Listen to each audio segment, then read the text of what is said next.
Good morning. The July 15th work session of the Craven County Board of Education is called to order.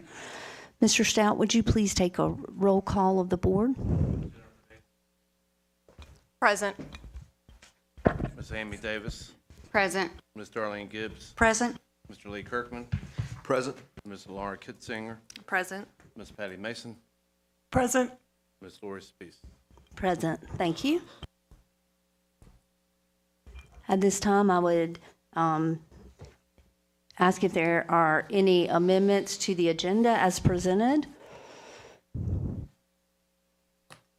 Hearing none, I would entertain a motion to accept the agenda as presented. I have a motion from Vice Chairman Mason. Do I have a second to do that? Second. And I have a second from Ms. Davis. Mr. Stout, would you please take a roll call vote?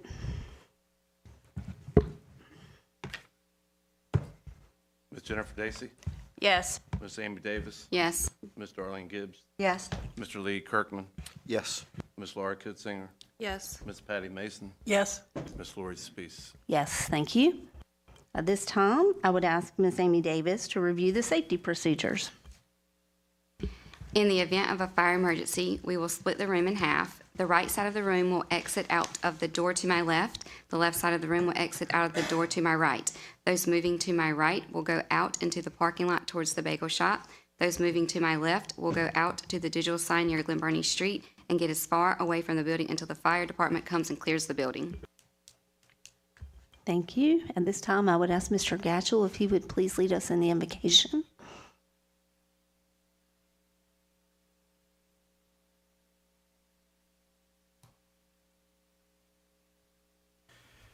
Board members, if you'll please pray with me.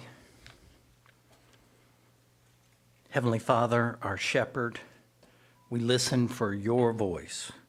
Though the cares and concerns of the world create a cacophony of unsound counsel, we wait upon a word from you to break into the din of our confusion. You know us. You know our hearts, our desires, and our deepest fears. You know the promise of our potential and the discomfort of our inhibitions. You know both our quirks and our character. Because of your gracious welcome into your tender care, may we, in our work and play, our plans and purpose, follow where you lead us. Savior, like a shepherd, guide us. Be the guardian of our way, the protector of our lives, this day and always. In your sovereign name we pray. Amen. Thank you, Mr. Gatchell. Ms. Kitzinger, would you please lead us in the Pledge of Allegiance?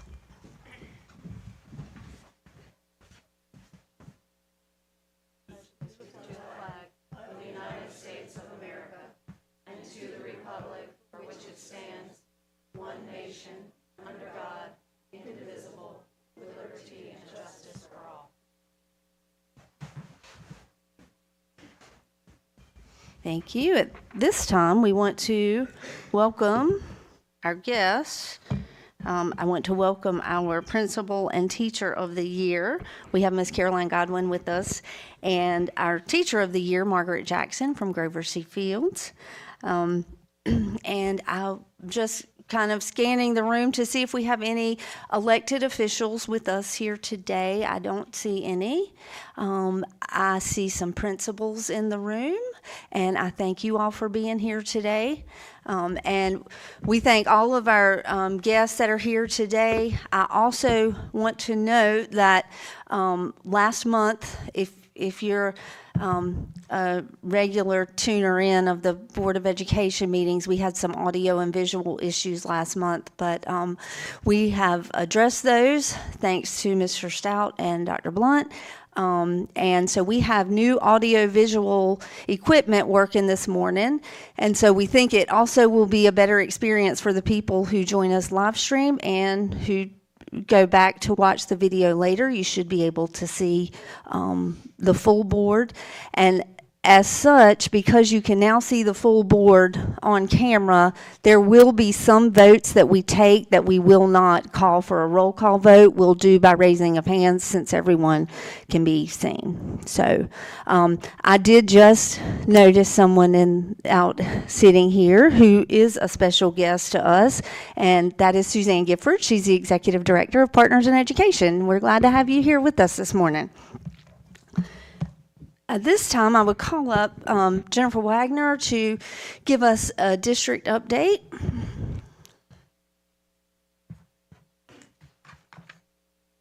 Good morning.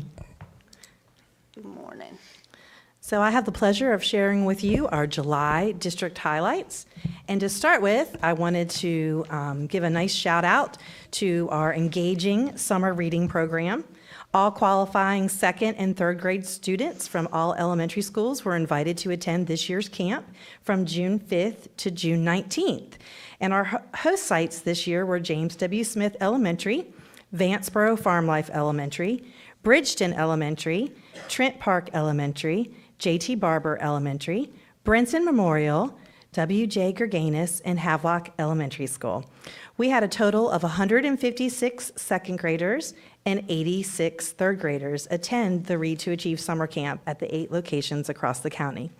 We had 26 of our third grade students pass the Read to Achieve assessment during the 11-day camp. Thank you to all of our families who took advantage of this opportunity. We received great feedback from our parents, and this learning opportunity allows our students to work with educators whom they usually don't get to see every day. So thank you to our staff who also participated in this opportunity, and also our administrators for making all of this possible. I also wanted to share ECU summer program. They shared with us that we have some future teacher leaders. I'm pleased to share that 2 students from Craven County Schools were among those selected to attend East Carolina University's 2025 Pirate Institute for Regional Aspiring Teachers and Educators. It's called the Pirate Program, and that was held June 18th through the 20th on the campus in Greenville. We are proud to celebrate Nashia Collins from New Bern High School and Lily Franklin from Havelock High School. This immersive 3-day experience was designed to introduce high school students from across North Carolina to the teaching profession through hands-on learning, mentorship, and academic exploration. Their participation speaks to the strength of our district students and their interest in making a difference through education. And I'm sure Dr. Boone and Dr. Dawson are already ready to recruit them. And we also want to shout out a congratulations to Sigonia Wade at J.T. Barber Elementary School. She's a kindergarten teacher for being named Age of Learning Educator of the Year semifinalist. The Age of Learning Educator of the Year award honors an educational leader devoted to a mission of guiding students to success. Selections will be made based on a candidate's notable and exceptional commitment to making a positive impact on a student learning and well-being, using ABC Mouse, My Math Academy, My Reading Academy, and My Reading Academy Espanol. Use of student-centered innovative approaches to teaching and learning, and demonstrate leadership within and beyond the classroom. We wish Ms. Wade all the best as she continues on this journey. We received notification last week that our district was selected to participate in a grant in partnership with the American Foundation for Suicide Prevention and UNCW. This project is entitled School Nurse Screening Intervention for Suicide Risk in 2 Rural K-12 Public School District, a pilot study over a 2-year period. UNCW was very complimentary of Nurse Forsyth, who has worked diligently with their research team to help develop an evidence-based algorithm to guide the suicide risk screening practice of school nurses. So I know she's looking forward to getting this implemented in our schools. I also wanted to share some upcoming dates to remember. Even though it's midsummer, we are gearing up for the new school year. Back to school orientation. Our early colleges get us kicked off at the end of this month. Craven Early College will host theirs on Thursday, July 31st from 3 to 6 p.m. This is floating, so you all are welcome to attend anytime during those hours. And Early College East, they will have theirs on Friday, August 1st. Freshmen will attend from 9 to 11 a.m., and all other students will attend from 2 to 5 p.m. And their first day of school for our early colleges is Monday, August 4th. Our back-to-school orientation for our traditional schools, for our high schools, they will host on Tuesday, August 19th from 5 to 7 p.m. That is also floating. Our middle schools will be Wednesday, August 20th from 3 to 6 p.m. That's also floating as well. And our elementary schools will be Thursday, August 21st from 3 to 6 p.m. And our first day of school for our traditional schools is Monday, August 25th. We are also preparing for our back-to-school beginning teacher orientation. This immersive 3 days of professional learning will take place at H.J. McDonald Middle from August 6th through August 8th from 8:30 a.m. to 3:30 p.m. You are also welcome to help us encourage our newest educators to the profession and also to Craven County Schools. We will be welcoming them on the red carpet on August 6th. So please come and help us as we reach out to them to make sure that they understand that we have a wonderful and welcoming learning environment. Each day has a set agenda to cover the basics to help our new teachers feel welcome and prepared for a great start for the new school year. Also, the Pigskin Classic is coming up. The Rotary Club of New Bern will host the 4th annual Pigskin Preview on Tuesday, July 29th at 6 p.m. at the New Bern Shrine Club. This event will highlight our football programs in our region for Craven, Pamlico, and Jones County.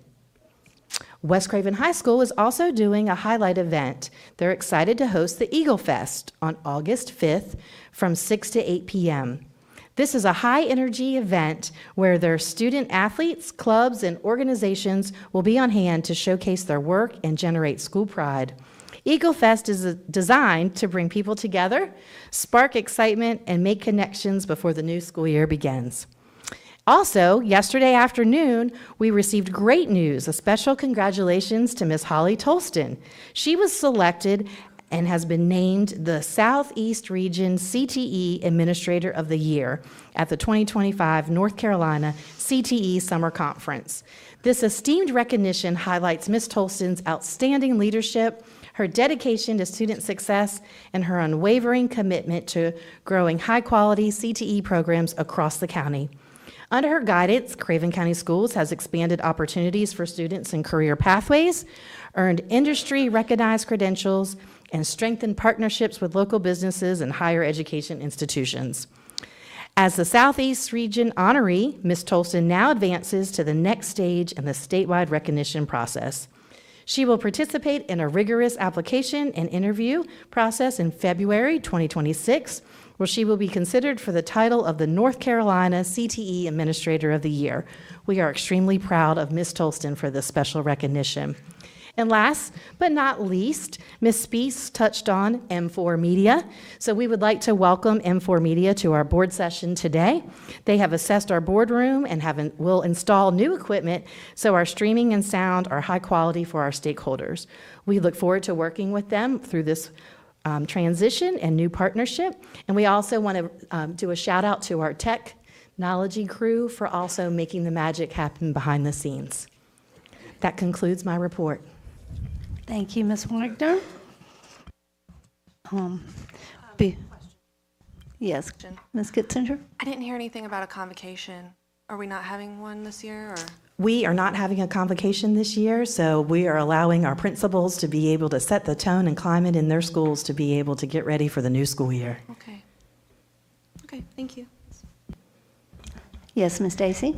So thanks for the update. I did look to see, in the past, we had a district leadership calendar that the board could access, and so we could see all of these dates in one place. Is that somewhere still, or? Yes, I will be happy to share that with you all. Our principals have been adding their content to the school events calendar, and we at the district level have also been adding content to the district calendar as well. So we'll be happy to share that with you. Thank you. I mean, I appreciate your emails with the CCS in the know, but it's great to have it all in one place. And Absolutely. I wanted to be sure the whole board was aware that existed. Thank you. And the schools welcome you for all of their events, so they look forward to seeing you.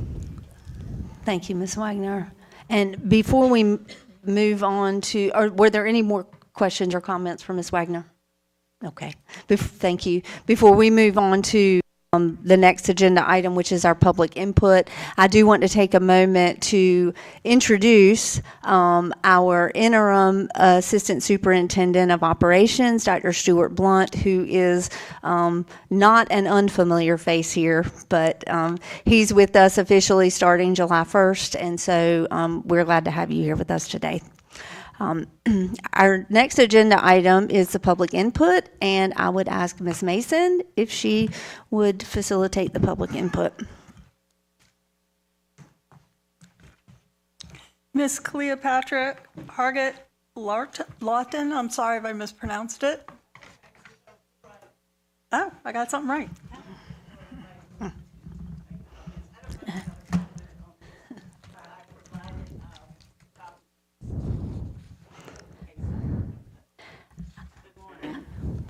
Good morning. And I commend you on helping me save J.T. Barber. I'm the one behind it.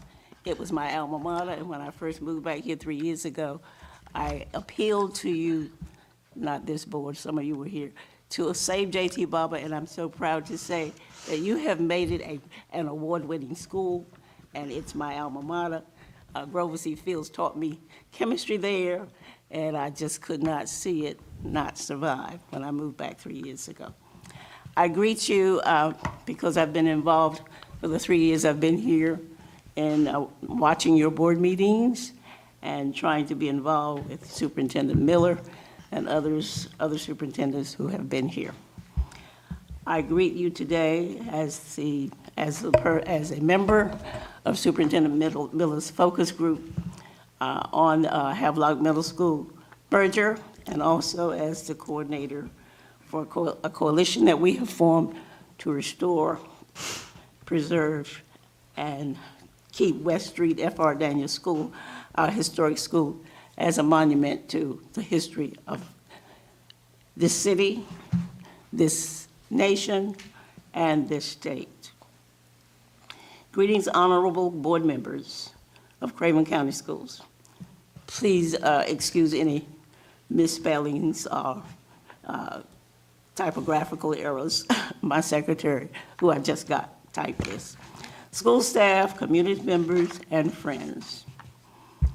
As a member of former Superintendent Miller's focus group, an alumni of J.T. Barber and West Street Schools, and a product of this community, I am compelled, and I have been begged to present 2 questions to you to ponder and consider. You these lights are giving me some kind of astigmatism to my eyes. As practically as new board members, I know many of you have been elected recently, have assumed the responsibility for these issues that I bring to you today, that have been handed down to you from previous boards and superintendents that seem to be changing each year. As a longtime educator in our state, my first teaching job was in Raleigh. I served as assistant superintendent of schools in Durham in the 80s. As well as throughout America, I was privileged to work with the Council of the Great City Schools as a person on the Hill to help write PL 94-142, Education of the Handicapped Act. I also worked with Eunice Shriver to develop the Special Olympics program in DC. I was there for 50 years. I also worked with the U.S. Justice Department, Bureau of Prisons, as an educational specialist in all the federal penitentiaries. They wanted me to be a ward, and I said, no, I'm going back to education. My last assignment was Butler, North Carolina. You know that it is the institution for the criminally insane. That was because of my master's degree in mental health that they wanted me to work with that. I diverged, and I continue reading my presentation. Also, I'm working with foreign countries, as indicated here, making decisions about the future of our children. And of course, it's not always an easy task, and it requires much deliberation and thought. as it should. Therefore, I am making you, as board members, an offer to reconsider the Havelock Middle School merger, as I asked Superintendent Miller to do before she left, as a member of her focus group. This is a serious and sincere request. As I indicated in my recent email to all of you, I hope you got it. Did you get my email that I sent to you? As an educator, I am more concerned about the academic, emotional, psychological, potential impact on the students at both schools. In fact, I visited the school, both of them. I have cousins who take me everywhere I want to go, being a Hargett out of Cove City, North Carolina. You never know who you're talking to. My father had 14 brothers and sisters, so you know, I have a lot of relatives. If I am over my time, let me know. Yes. Okay. Thank you very much for coming out to talk to the board today. We appreciate I hope it. And we all do have a copy of this information that you left with us. I believe every board member has one at their seat. I hope you will Thank seriously you. consider the emotional, psychological impact on these children. Thank you. While you talk about colors and mascots, I'm concerning what is happening to the children. Thank you. Thank you. Next is Mr. Paul Hill. Sorry about that.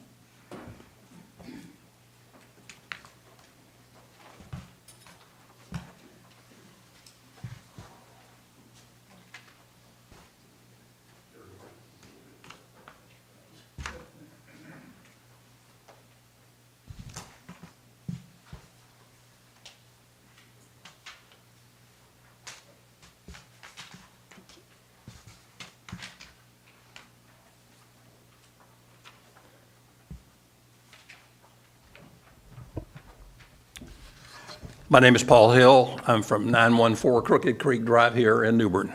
It takes longer to hand out the sheet than it actually will take me to make my suggestion. I have a very simple suggestion. By the way, thank you for the opportunity of presenting this morning. I have only one suggestion, and that I recommend that we publish and display on the website the agenda for this meeting a week in advance. This allows us and the public to be able to do the necessary research, discuss our positions with the board members, and prepare any comments that we would like to make. The publishing of that agenda early, a week, if you will, is not an issue, because any issue that should come up in the meantime prior to the beginning of the meeting itself can be adjusted as the first item on the agenda, which is to modify or to approve the agenda. So I would appreciate your attention to that, my suggestion, and thank you very much for this opportunity. Thank you. Thank you, Mr. Hill. Vice Chairman Mason, are there any other people in public input? No, that is all. Thank you. So we currently have slated on the agenda to take a break. We've only been in session for about 25 minutes, but I am going to take a 5-minute break just to allow folks who don't want to stay beyond the public input portion of the meeting to be able to exit, and we will reconvene in 5 minutes. Well, we're not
And at this time, I would call on Dr. Stuart Blunt to give us an update on the general contractor bid for the Tucker Creek Middle School project. Good morning, board members. Come to you this morning requesting the awarding of the general contractor bid to J.M. Thompson Company. We'll go through a short presentation to indicate how we arrived at J.M. Thompson Company. So here on this first slide was the original proposed numbers for the Tucker Creek Middle School expansion. We'll keep going to the next slide. So our bid tabulation sheet here, there were 3 qualified bids. Obviously, at this point in time, all 3 of them came in over the budgeted amount of money. If we continue to the next slide, we are recommending accepting the base bid, the alternate number 1, which is the new bus canopy, alternate number 4, which is walk-in freezer and cooler, and alternate number 5, which is preferred fixtures and equipment. That reduces the overall bid number.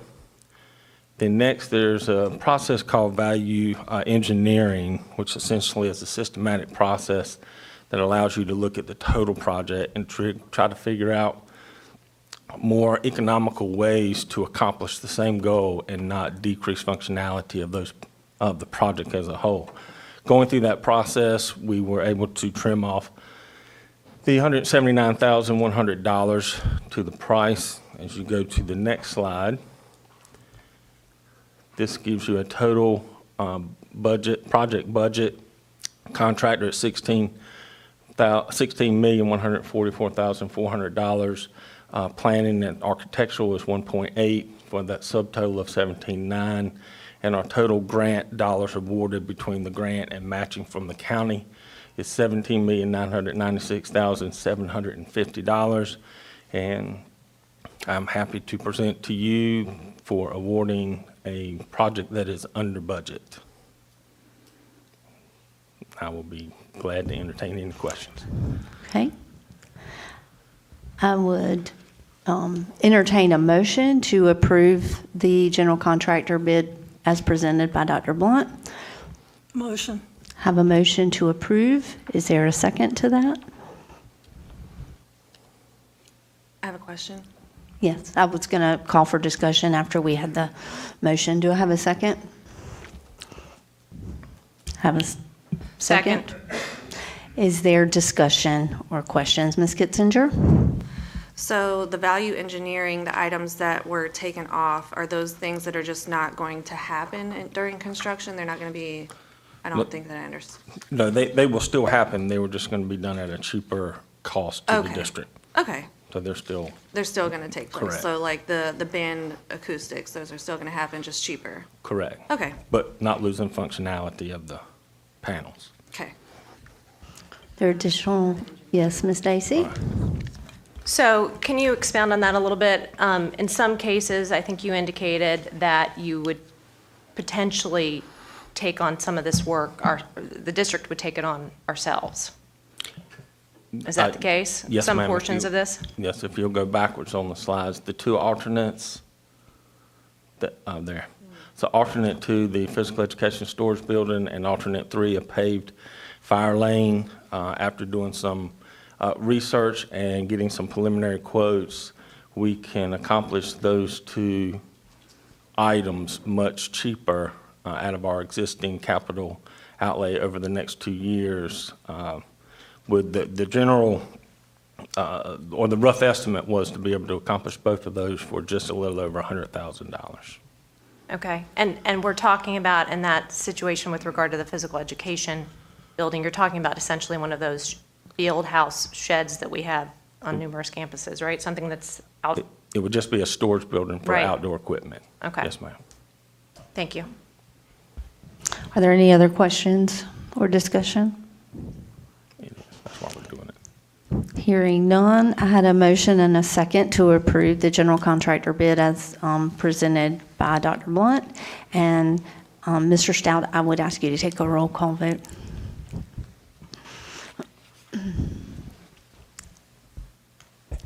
Ms. Jennifer Dacey, Yes, Miss Amy Davis, Yes. Miss Darlene Gibbs, Yes. Mr. Lee Kirkman, Yes. Miss Lauren Kitzinger, Yes. Miss Patty Mason, Yes. Miss Lori Spees. Yes, thank you. Thank you, Dr. Blunt. Thank you. Next, we will hear from Jason Griffin regarding the 25-26 Title I plan.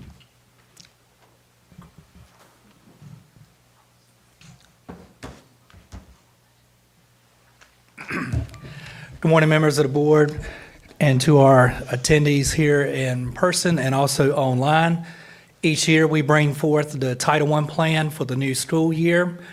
So that's what we're going to do today for board approval. So just a little bit about what Title I is. Title I is a grant that provides financial assistance to schools with high numbers of low-income students. And if you'll scroll down just a little bit on the slide here, essentially what we do with Title I is we hire additional teachers and staff. We provide supplemental instructional materials and resources. We help our schools implement targeted interventions for our struggling students. And we also conduct parent-family engagement activities on our campuses. Here is a synopsis of the past 3 years with Title I. We have seen an increase in our planning allotment for the upcoming school year, so we're very excited about that. It's up about $1.5 million that we've received previously. We have 180 students that we have to account for our private schools. That is down from 300 students the previous year. So if we have a student that lives in a Title I school and they decide to go to one of our private schools, then we have to provide services for those students. If you'll go to the next slide. So here's a breakdown of our budget. So we have a planning allotment of $5.6 million. We have to take off our non-public schools off the top, which is 180 students this year, down from 300 last year. We have an allotment subtotal of $5.5 million. We are required to carry over funds in the event that we are not receiving funding from the state, so that we can pay for positions and resources at the school level. And we try to have enough funds to cover salaries until October when the federal money drops. We have a carryover amount of $761,000, so the total amount of money that we're working with this year is $6.2 million.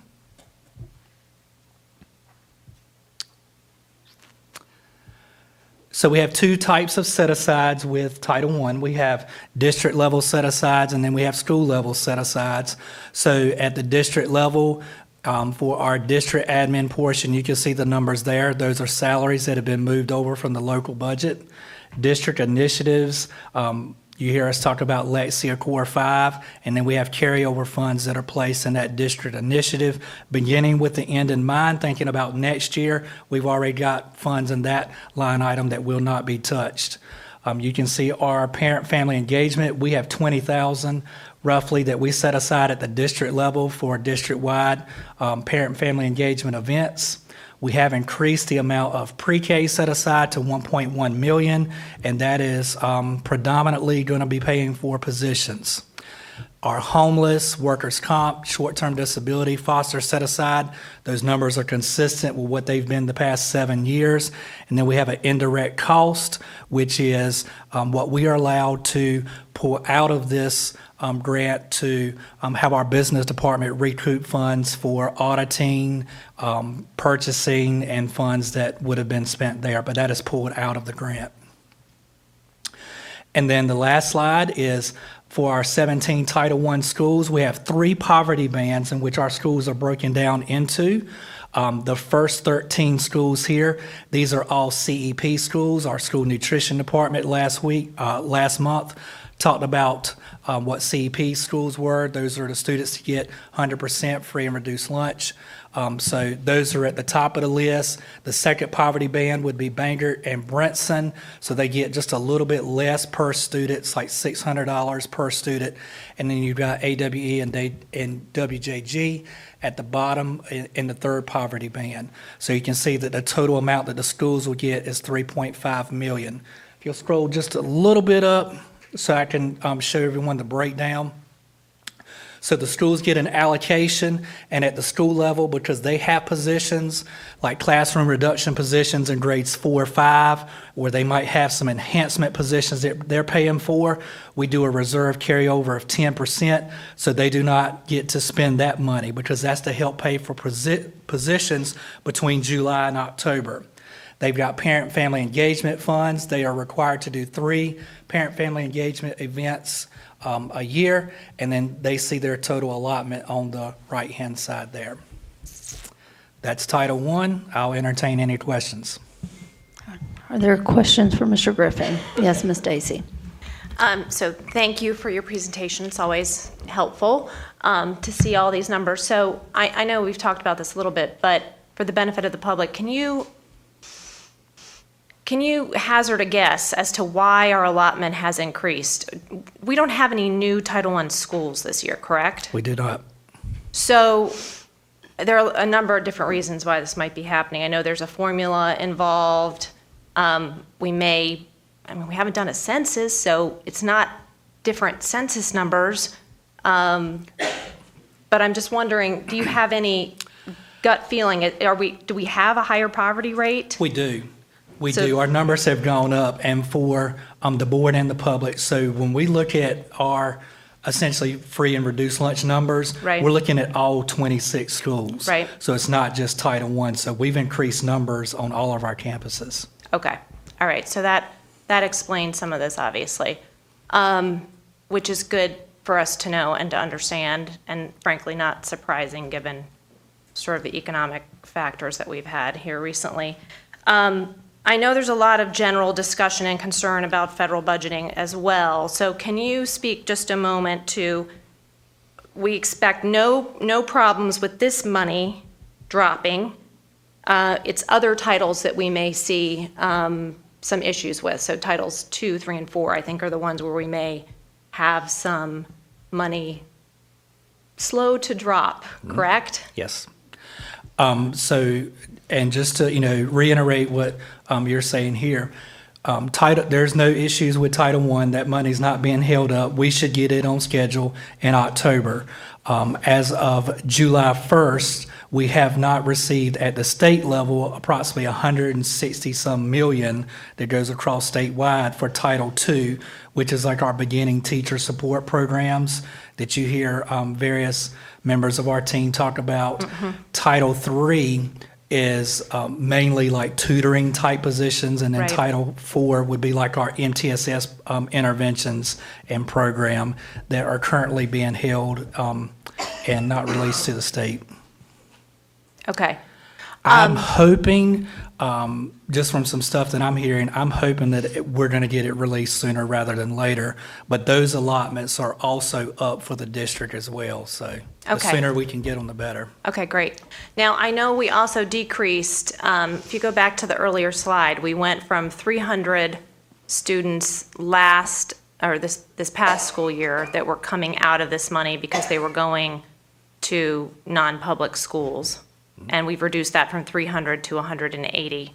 So that's also helping us keep more of these funds. When we have that 164,000 that we have to expend on those 180 students, that is a per capita dollar figure, I assume, correct? Yes. Okay.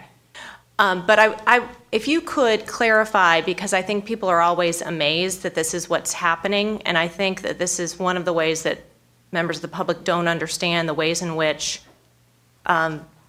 folks in this building have to essentially manage folks who work in other schools that are not in our system. Can you explain how, if we have one of these students who is, for instance, and I'll pick on, I go to St. Paul's, I'll pick on St. Paul's. Okay, so if we have a student who is at St. Paul's and they're a Title I student, you explain what you have to do in that scenario with regard to spending this money. So we'll back up just a little bit, just to kind of give a good overview. So private schools have to register with the state that they are a non-public organization. and they have to do that by January 1st. In Craven County, we have 10 private schools that have done that. A lot more private schools, but only the ones that are registered with the state. So that particular student at St. Paul's, we do not send money to the private schools. We provide services.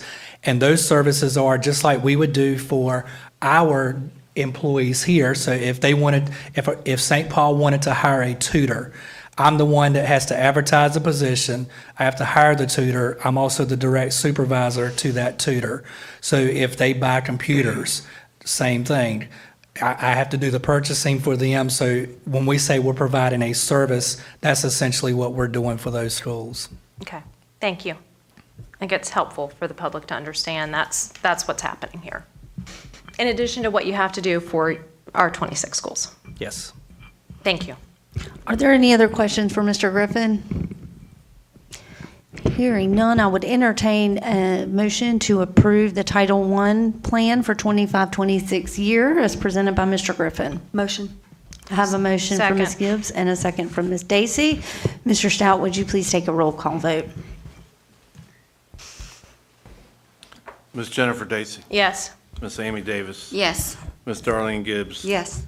Mr. Lee Kirkman, Yes. Ms. Lauren Kitzinger, Yes. Ms. Patty Mason, Yes. Ms. Lori Spees. Yes, thank you. Thank you, Mr. Griffin. Thank you.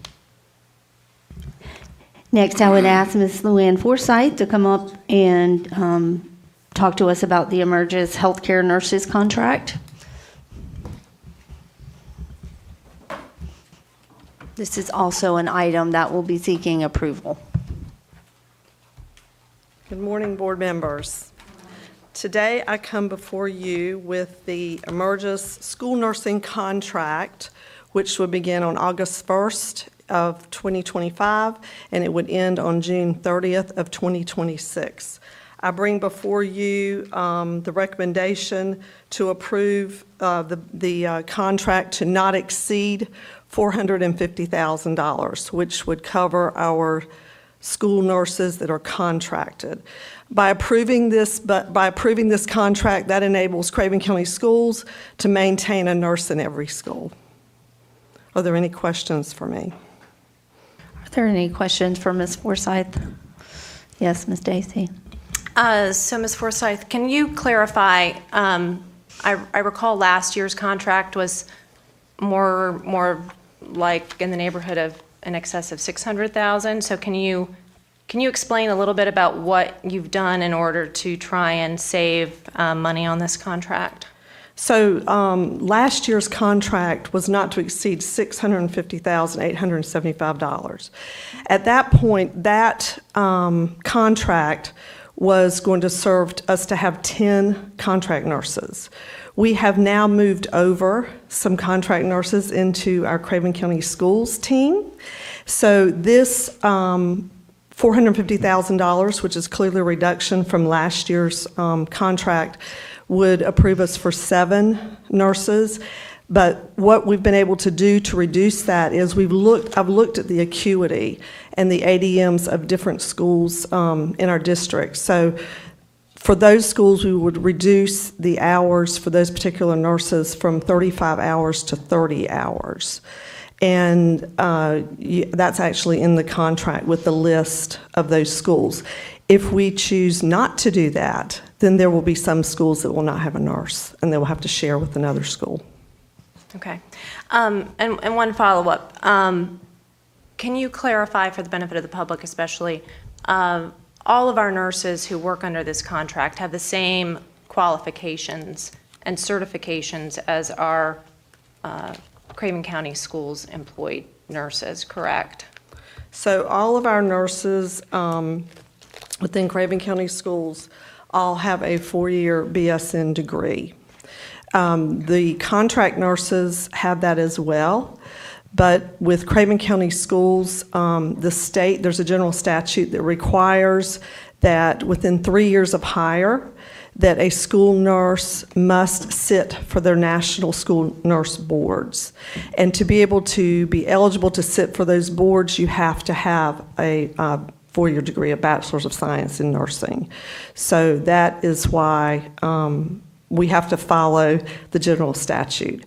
And then on December 1st, I have to submit a staffing report to the state, which asks for their highest degree and ask if they are board certified and when they became board certified, so that we can get our allotment for our Craven County nurses. Right, so if we don't have that allotment, if we don't get the allotment based on the certifications and credentials, then we wouldn't have the maximum state allotment potentially for school nurses, correct? Correct. Okay, thank you. Any other questions? Are there any other questions for Nurse Forsyth? Ms. Kitzinger? I just want to ask how many exactly are covered under this? How many do we have that are contracted? How many- 7 Okay, from 10. thank you. Any other questions? Hearing none, I would entertain a motion to approve the contract presented by Nurse Forsyth. Second. I have a motion and a second. Is there any discussion? No? Mr. Stout, would you please take a roll call vote? Ms. Jennifer Dacey? Yes. Ms. Amy Davis? Yes. Ms. Darlene Gibbs? Yes. Mr. Lee Kirkman? Yes. Ms. Lauren Kitzinger? Yes. Ms. Patty Mason? Yes. Ms. Lori Spees? Yes, thank you. Thank you, Nurse Forsyth. Next up, I would call Dr. Dawson to come and present to us the beginning teachers plan. This is also an item that will require approval. We're seeking approval. Good morning. I am seeking board approval for the Craven County Beginning Teacher Support Plan.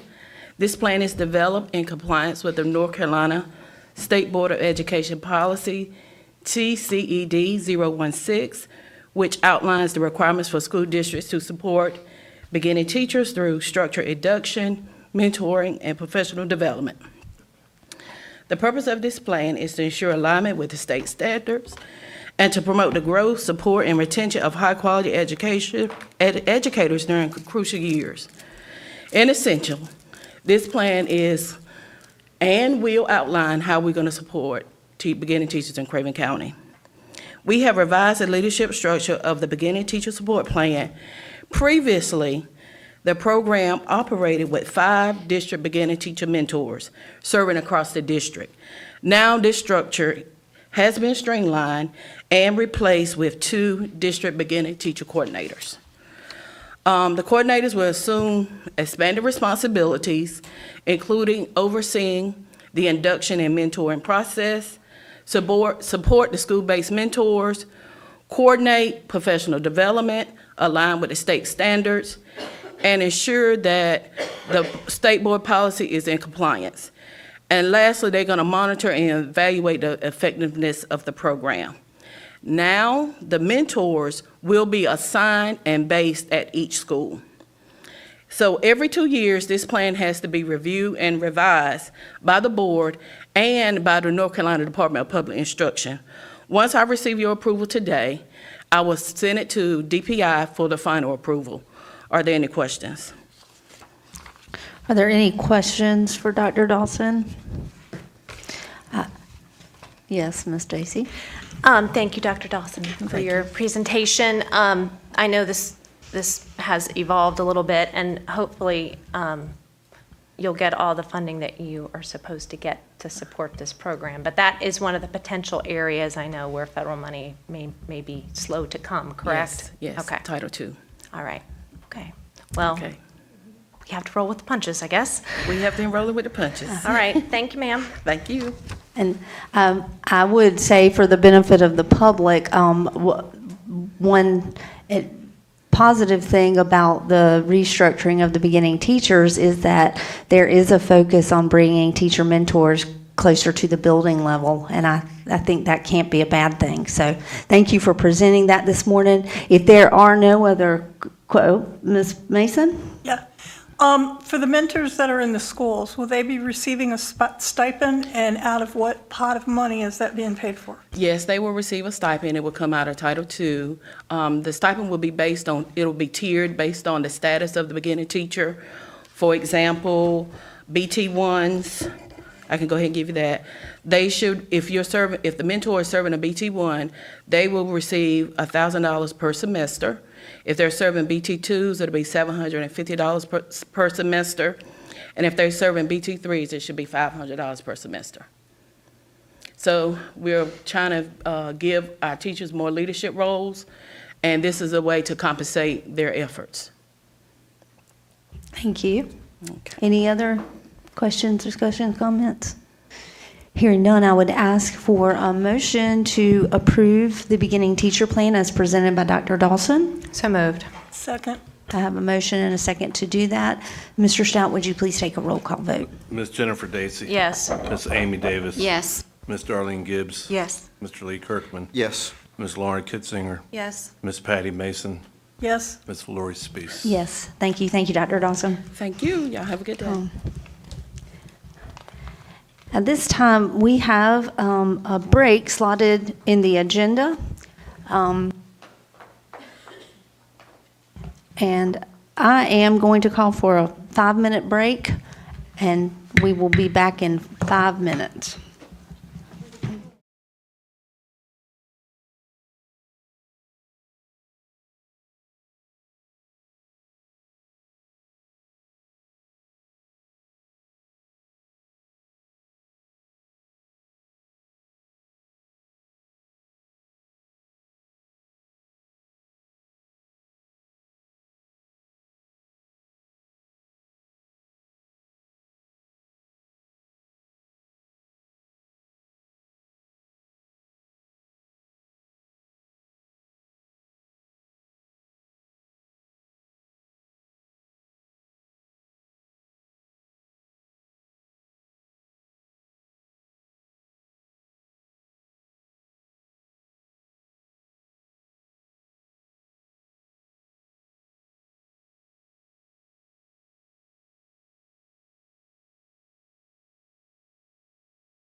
Board is back from our break, and we will continue on our agenda, going into our policy and governance section of the agenda.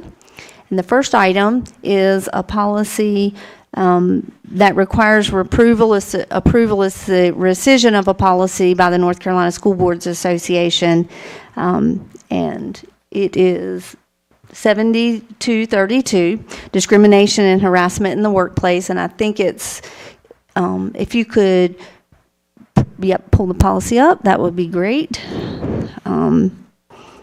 The board has had an opportunity to review that rescission request, and are there any questions about that or discussion there? If not, I would entertain a motion to approve, to rescind the policy. Motion. Have a motion from Vice Chairman Mason. Do I have a second? Second. Second from Ms. Gibbs. Any discussion? Hearing none, I would ask everyone in favor of rescinding the policy to please signify by raising your right hand. That's 7. Thank you. So that policy is rescinded. Next, we have some policies up for first read, and we will start with policy 1510 that is related to school safety. Then next three, these first three that we have up here for first read this time are recommendations and requirements from the North Carolina School Boards Association.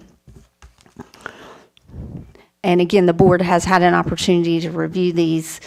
Are there any other changes or questions about this first policy related to school safety from the board?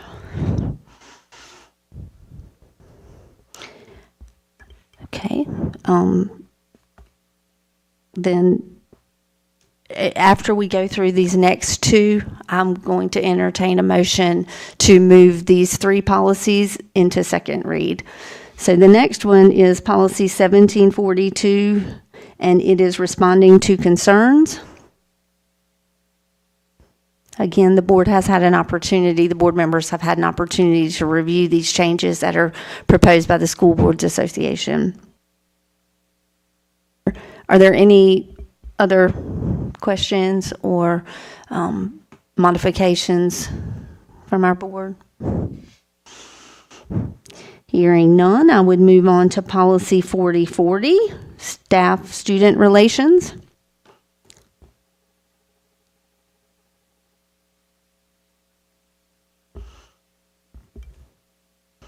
Again, our board has had an opportunity, the members have had an opportunity to review the proposed edits to it from the School Boards Association. Are there any other inputs or modifications from our board to the policy? Hearing none, I'm going to entertain a motion to move those first three policies out of first read into second read. Motion. Have a motion from Vice Chairman Mason to do that. Do I have a second? Second. A second from Ms. Davis to do that. So the first three policies that we just reviewed will be moved from first read is the motion. If all in favor, please signify by raising of your right hand. That's 7. Thank you. Next, we have one more policy under first read. This is not its first appearance under first read. And there has been an edit to some of the verbiage in this policy at the recommendation of our board meeting last month.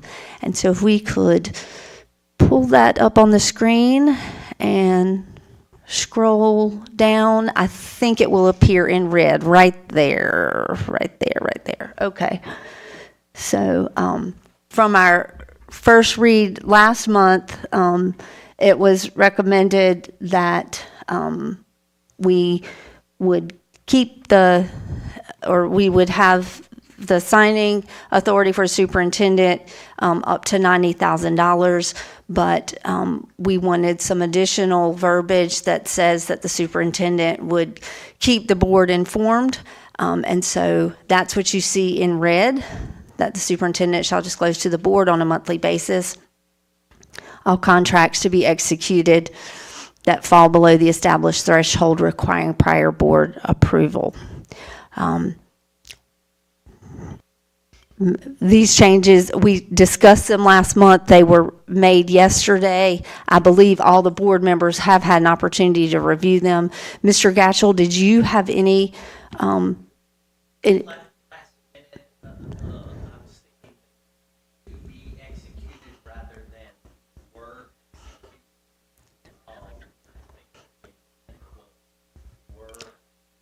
Okay.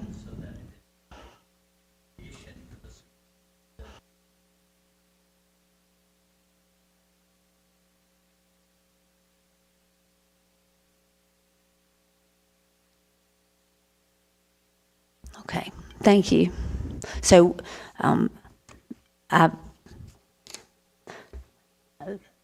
we strike to be.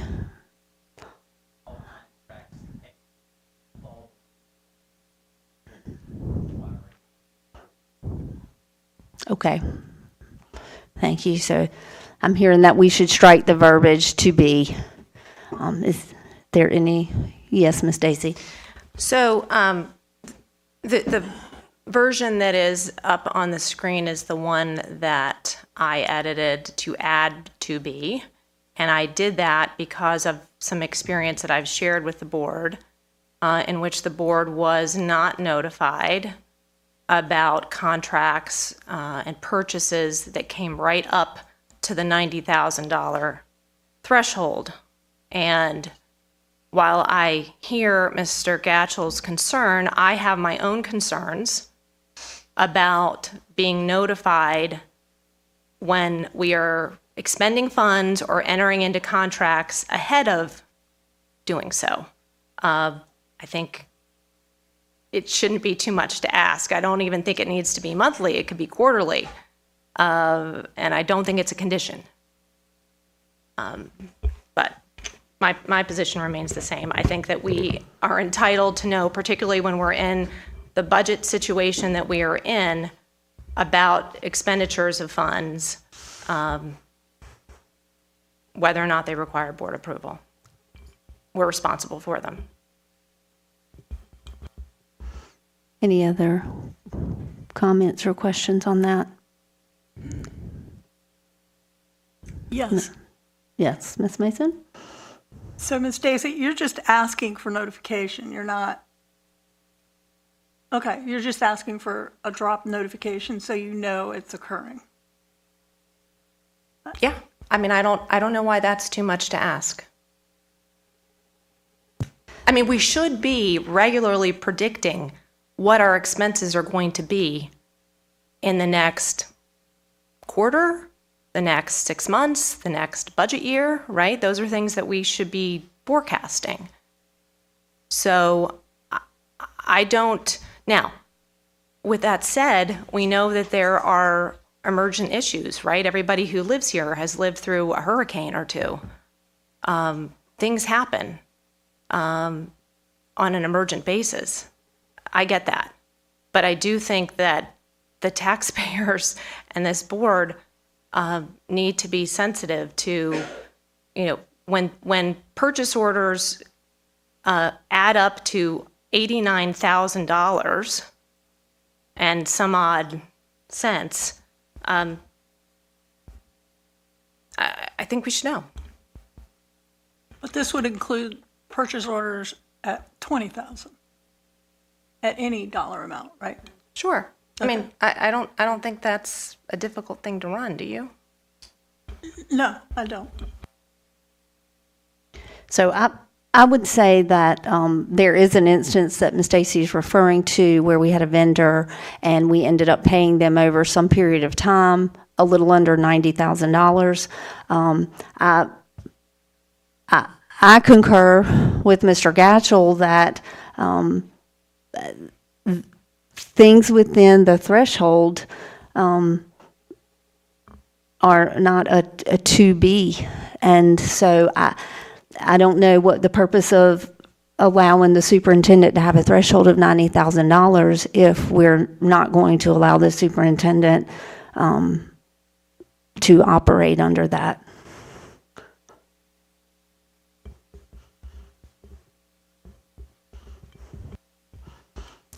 Any other? Yes, Mr. Gatchell? What you know from what the threshold is entirely or neutral about that. My concern is this is where you your authority to the superintendent. You're only delegating this and paragraph saying how to look in advance. Problematic place.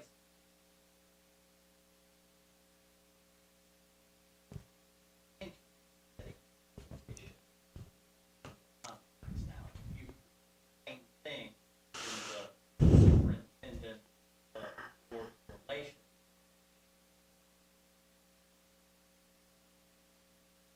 Perhaps not. But if you look, paragraph says this is what the superintendent can do. A little concerned. Can the superintendent? I think so. A lot of emails. That may be the point, but I think necessarily is a condition. Thank you, Mr. Gatchell.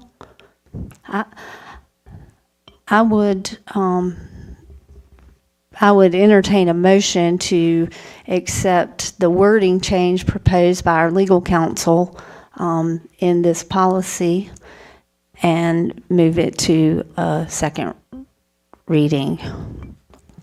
Madam Chair, if I may, Yes, sir. how many contracts are we talking about on a monthly basis per se? I don't, yeah. Bunch.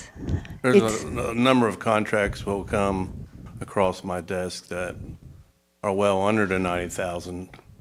The information I've disclosed was to bring to the board all contracts that are going to be executed, either if it's under 90 or over 90 for board approval. So that information, as I said to you before, that will be shared. That was my understanding. And that verbiage is referring to those things under the $90,000. So it probably is a lot of items. I don't know. Right.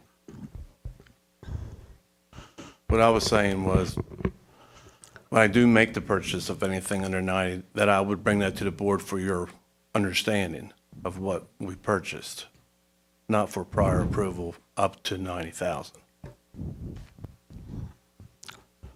I do not believe that the verdict required prior. Prior.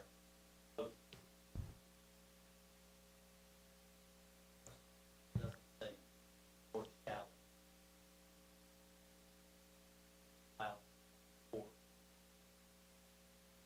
Not in it, and I.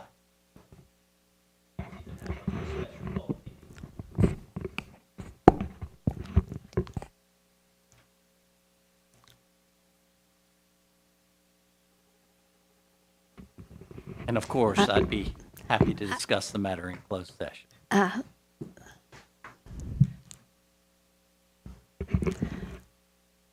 I make a motion that we discuss with the legal counsel in closed session and defer to that. We have a motion to discuss this with legal counsel. I don't believe we can discuss that in closed session, but Yeah. we can. I'll give you my advice about it. Okay, all right. So we,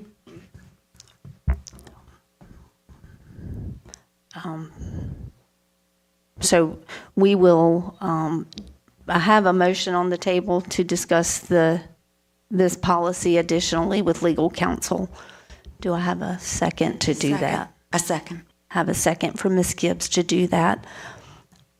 All in favor, please signify by raising your right hand. It's to everyone but Ms. Kitzinger. Thank you. And at this time, it will stay as a first read until we have done that. Next will be those policies that are on for second read. And these policies have been reviewed already in the first read, and they are all included in the consent agenda, which we will get to a little later on the agenda. Are there questions or anything about the second read policies that are here? If not, we will vote on those when we get to the consent agenda. Okay. Next up is the chairman's report. The first item is the discussion of public input. I first would entertain any feedback or comments from the board members. Are there any? Ms. Daisy? So I want to thank all the members of the public who are here today, and especially those who spoke. And I want both of them to know that we hear your concerns. I specifically think that the board has given a lot of consideration to, and should give our primary consideration to, the academic future of our students at our schools, particularly at Havelock Middle and Tucker Creek, as we move forward with this expansion. And for me personally, I think that is why I thought it needed to happen, because we want the best for all of our students, the best facilities, the best teachers we can provide, the best of everything. And so I know it's going to be a process, as all things are, but that's certainly my hope and my prayer for all of our students as we move forward with that. And then in regard to the agenda being posted earlier, I have no objection to that. I think that the board's agenda is also the public's agenda, and I had my office hours last week. Several of the folks who were there are here at the meeting today, and they were unable to review the agenda ahead of my office hours because it wasn't available yet. So I think it would help facilitate public discourse about what's happening here, and in the interest of transparency, I think that's always a good thing. So thank you for that. Are there other comments? Ms. Mason? Oh. Yeah, I also appreciate the public input and agree. Student academics need to be our top priority when considering anything. And I would like to have follow-up discussions with them, with Ms. Cleopatra in particular, just follow up to see where she's coming from, and make an understanding, just so that as we proceed, I have complete understanding. And as for the agenda, I also agree. I got phone calls and was like, it's on the website, I can see it. And I didn't realize the public couldn't see it, so I kind of looked like an idiot.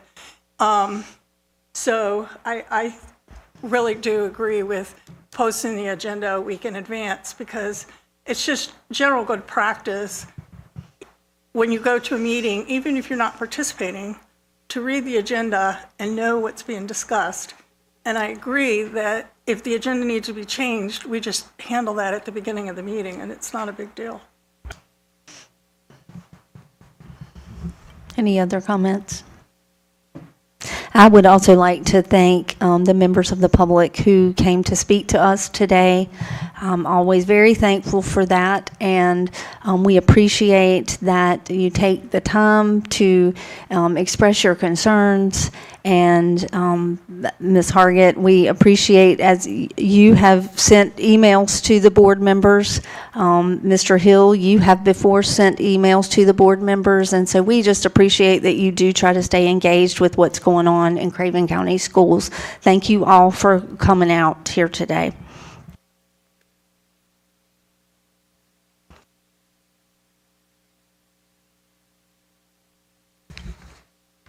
Next, we're going to have an update.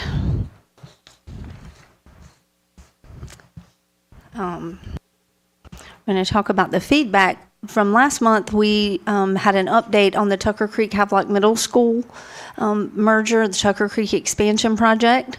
And since then, our board members, our two board members from that area of the county, along with our staff, have worked to gather some feedback on that. And I really would like to defer this over to Ms. Gibbs and Ms. Kitzinger if they would like to give any information on that.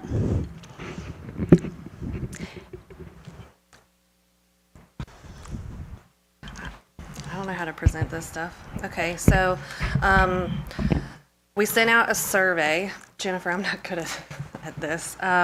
We sent out surveys to the community asking who they were, if you were a parent of a middle schooler, a parent of an elementary school student, a community member, a teacher, staff member, and there were multiple questions as far as what your preference was for a mascot, the school name, and all of that. So we're going to go first. And the way that I digest this better, so I'm going to read from what I had. I have my own little list over here. The top 3 respondents were the parents or guardians of middle school students, with 26.2% of them being middle school parents. And then next was a current or former student at 26.1%. And then parent or guardian of elementary school students at 22.8%.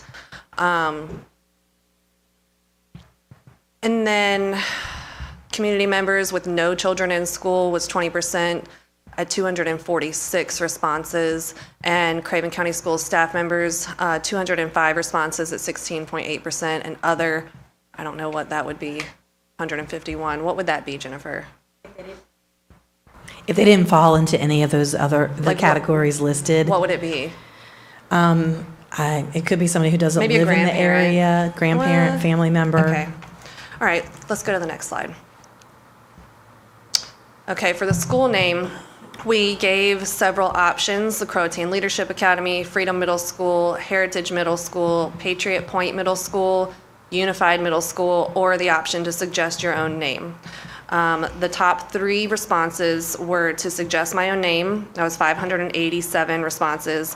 And the most requested response there was Alvin West Middle School. 291 out of 597 suggested that name. The second highest response was Freedom Middle School, 233. And then the third was Patriot Point Middle School at 172 responses. Next slide, please. There we go. East Craven Middle School, obviously, and then Havelock Middle School with multiple variations. Okay, next. For the mascot.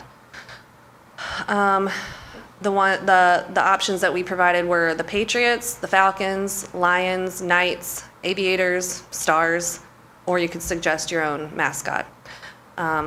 Again, the top response was to suggest your own, and the most requested was the Rams. They want to follow the high school. I went through and read the comments on a lot of them. They want to follow suit and kind of prepare the middle schoolers to feed into the high school that way. And that was 42 responses out of 226. And then the next, yep, that's right there. And then the second top response was 224. Can we go up, up, up, up, up? No, up. Sorry. Up, right there. 224 for the aviators and 214 for the Patriots. Okay, now we can go down to color combinations. School colors. Yep, right there. The top choice here was the red, white, and blue for 347. Oh, first, I'm sorry. We provided navy blue and silver, black and gold, dark green and white, red, white, and blue, black and royal blue, and then you could also put in your own choice. The top choice was red, white, and blue. 347 chose this option. Navy blue and silver was second at 289, and black and gold was 241. Okay, so this obviously came out, in my opinion, I'm just going to share some of my thoughts right now. This is obviously during summertime, and I asked several people that I know if they received this, and some of them said, I don't pay attention to this stuff during the summer. So for those that did respond to this, thank you. You didn't have to do it, but we appreciate the time and effort that you took to do this. It's very important. We do greatly value your feedback. This is not just our school, and it's not just up to us. It is very much up to the community because it is your school. So that's my opinion on that. I'm going to see if Ms. Gibbs has anything to say right now. I was impressed with the amount of interest that the public took in this effort. Meant a lot to see the comments and read what people thought. Just shows me that we need to do more of this and address the public and get their input on certain things. Some people may say that this is a frivolous effort to name or a school or mascot, but it really goes to school morale, and that's a very big thing in middle school. So we wanted the kids and the parents to have input, and you gave us that. We have discussed at length many different variations, and we're taking all of your input into consideration. So we look forward to working with you even more. Thank you. I do have something else that I would like to say with that. It is very difficult because we cannot, as much as we would like to, we just cannot make everyone happy. You know, there's people that don't want this to happen, but unfortunately for those folks, it's happening. And I hope that eventually those folks will get on board and will appreciate it for what it's going to be. And like Ms. Gibbs said, you know, this seems frivolous to a lot of people, but these are the things that matter. These are the fundamentals of a school. You know, what is it going to be called? What are their uniforms going to look like? What color is the school going to be? You know, what is the team going to be called? And these are the things that matter to the kids. And I read through some of the comments. I've already mentioned that, but you know, there was some comments saying that we need to listen to the kids and we need to listen to the staff, and we are.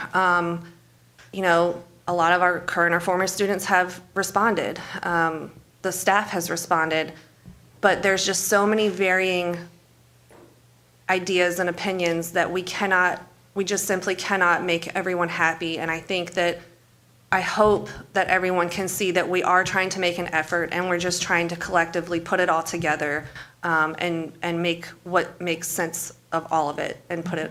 I don't think I got that out right, but we're just trying to put it all together and make it make sense for the area and for everyone involved. Should we show the picture? Thank you. Hold on. Should we show the picture? One thought that we had. Turn your mic on. One thought that we have a picture of that ChatGPT helped us with, and it's just a sample of what we're looking at and what we're digging into. So yeah, go ahead. Okay, so with the Patriot, if this is nothing, that's a Patriot with a ram, okay? I love it. If that's no, not a Patriot. You're right. That's an aviator. That's a ram and an aviator, and that obviously we could make tweaks to it. But this is just, you know, we are listening, and we're trying to merge it all together, and we're trying to work with what we've got and make it unique to Craven County. You know, there's people that have said we don't want to use red, white, and blue because a school in Carteret County has red, white, and blue. Okay, well, there's schools everywhere that have red, white, and blue. And, you know. It's America. So I think we're just really trying to make it a really unique school because it's a unique situation for a unique time, and we're just trying to do the best that we can. But I think that is so cool. And you that's, know, 'cause it's just a sample of what Yes. we're looking at. It's nowhere near where we are. And that's not definite. Please don't anyone get that in their head that this is what we're doing. It's just an idea that we talked about yesterday. And I was like, wait a second, that's actually really cool. So that's just where we're at. And we're willing to, I don't know, do whatever we can to make this a really great experience for everybody. That's all.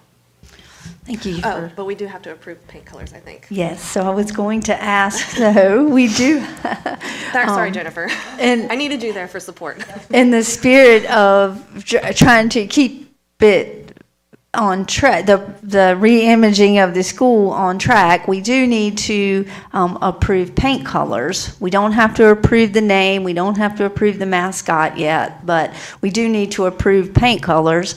And I have also been of the belief that I defer to the two representatives from that area of the county. And is So it, we're looking at the red, white, and blue color scheme. okay? Schools can do a lot with that, and I think it's patriotic. It touches on where we are now in our nation, so I think we're Yeah. red, white, and blue. Yep, and I think also that's a lot of, isn't that colors from HMS? They do like the blue and the white, and they have some red in there, so I think that pulls that in from there. And, you know, I think that's really good. That's obviously the top choice that we receive from the public, so if we were to do anything other than that, I think we're good with that. Okay. Make a motion to accept red, white, and blue. We have a motion to accept red, white, and blue as the school colors for. A second. And we have a second to do that. All in favor, or is there any discussion about the school colors? Yes. Madam Mr. Chair, I'll just remind everyone that we already have one school in our system with red, white, and blue. I know it's hard to get away from colors and that kind of thing, but just keep that in mind. What, isn't that the high school? West Craven High School. Okay. Well, they're not going to play each other, I don't think, so. Right. Well, and I would just say, that's a good point, Mr. Kirkman, but I would also say the New Bern city schools have a lot of red and black in them. So from the middle schools to the high schools. Yeah, like I think HJ is red and black, HJ, and then New Bern is red and black, so I think that's okay. I think we're okay. Madam Chair, the blue that we do have on the paint bids is royal blue. Is it like that blue? So it's a, Like this on the flag? Or what kind of blue is it? The blue on the flag. That's fine. any other discussion? Just order some red and white.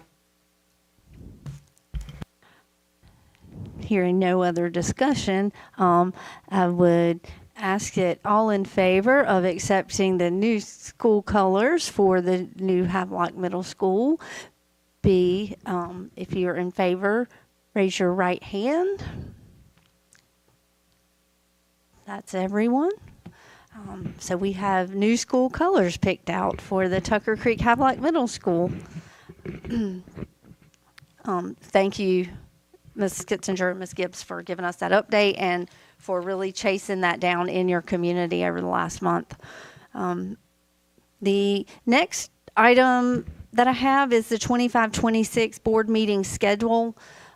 We have made an amendment to this calendar.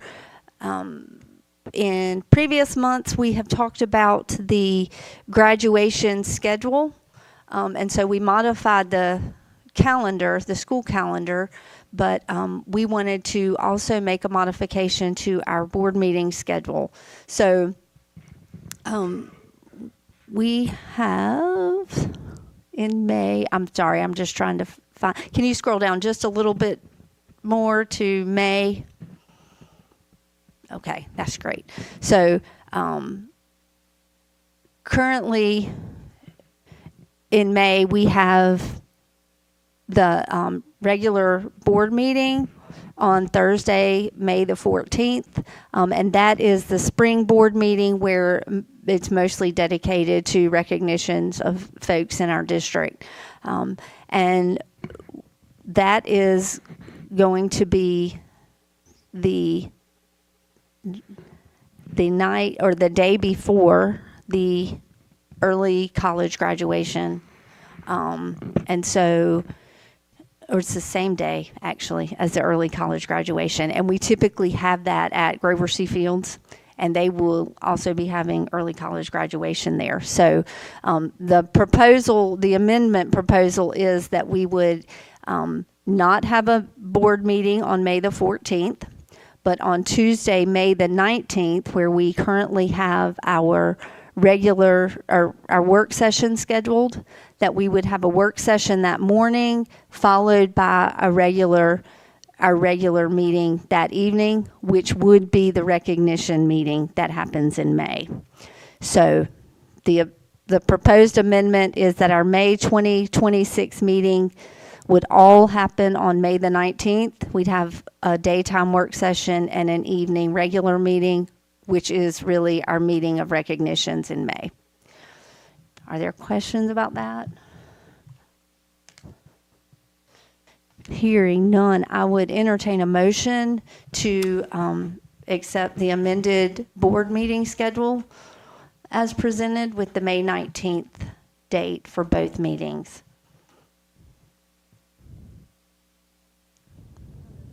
I have a motion to do that from Ms. Kitzinger. Do I have a second to accept the amended board meeting schedule? Second. I have a second from Ms. Dacey. Is there any discussion on that, the calendar changes, the board meeting calendar changes? Yes, Ms. Mason? So if we do it during the daytime, and I'm okay with it, but are we presenting an issue with parents perhaps being able to come and see their children recognized during the day? It would just be the work session during the daytime. We would keep the recognition part of the meeting for the evening. So we're proposing having the work session and the board meeting on the same day, where normally we have one on Tuesday and one on Thursday. Okay, my gaffe. Any other discussion on that? Hearing none. All in favor of accepting the proposed board meeting schedule as presented with the modification to May 19th, 2026, please signify by raising your right hand. That's everyone. Thank you. Okay. Next topic is an update on the superintendent search. So for the yes, Ms. Daisy. So before this discussion begins, I, as the board is aware, I serve on the board of directors for this North Carolina School Boards Association. And so in my capacity there, I must recuse myself from any discussion insofar as their proposal is before the board. And so with that said, I am going to excuse myself from the meeting. I will wait out here. And I would ask that the minutes reflect that I have left the meeting and am not participating in the discussion. Thank you.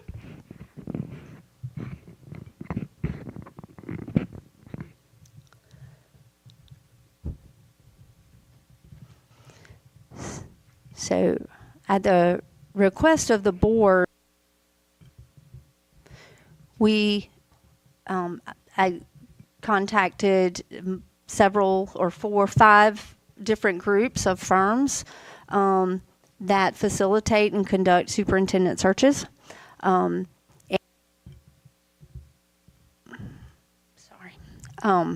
So it was the preference of the board that we engage an outside firm or party, a third party, to help us in the placement of the superintendent. And so we started to explore what those options were, and there were 5 that we found and that presented proposals to us. And I will just name them in no particular order. I will just name them. But we started with the North Carolina School Boards Association, which has an arm that does superintendent searches. We also contacted the firm of McPherson and Jacobson, the Zeal Education Group, BWP and Associates, Development Associates, and that's it. And we're looking for, this is not a situation where we have to pick a low bidder or the lowest bidder. And all of the proposals from all of the firms that we contacted, they are negotiable. I will say that the range of proposals were in cost-wise from about $22,000 to $40,000. And again, those costs and services are negotiable. And so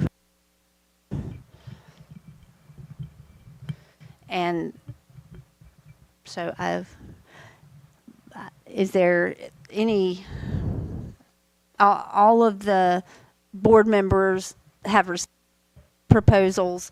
I don't know if there's discussion right now that you'd like to make.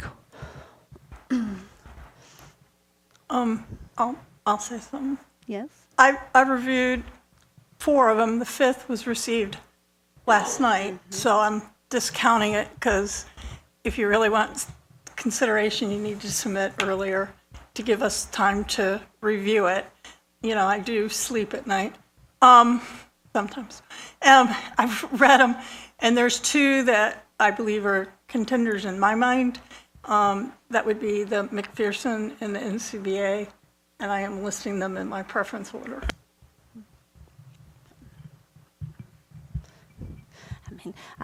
I would yes. Oh, I forgot.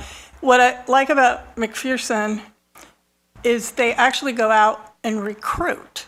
It's not just posting and having people come. It's an active seek and find. And they also have a rate that 60% of the superintendents they hire remain in the job for at least 5 years, which I think would be great for Craven County. And they also have a huge stakeholder involvement as part of the process, which I found enlightening, especially based on the names and the colors and of the merged school. And it would give us another opportunity to have input from the community.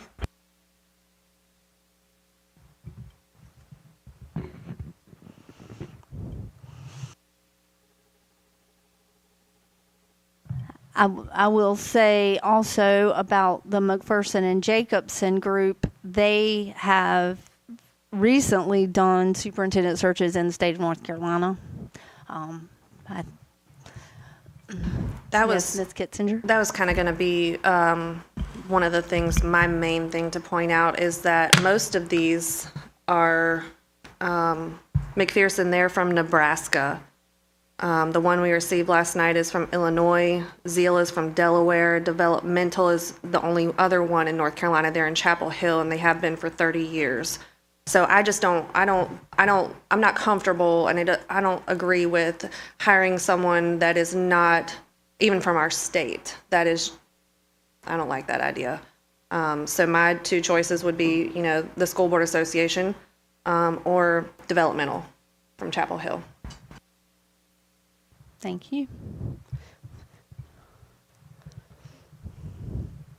Know if there's any other questions.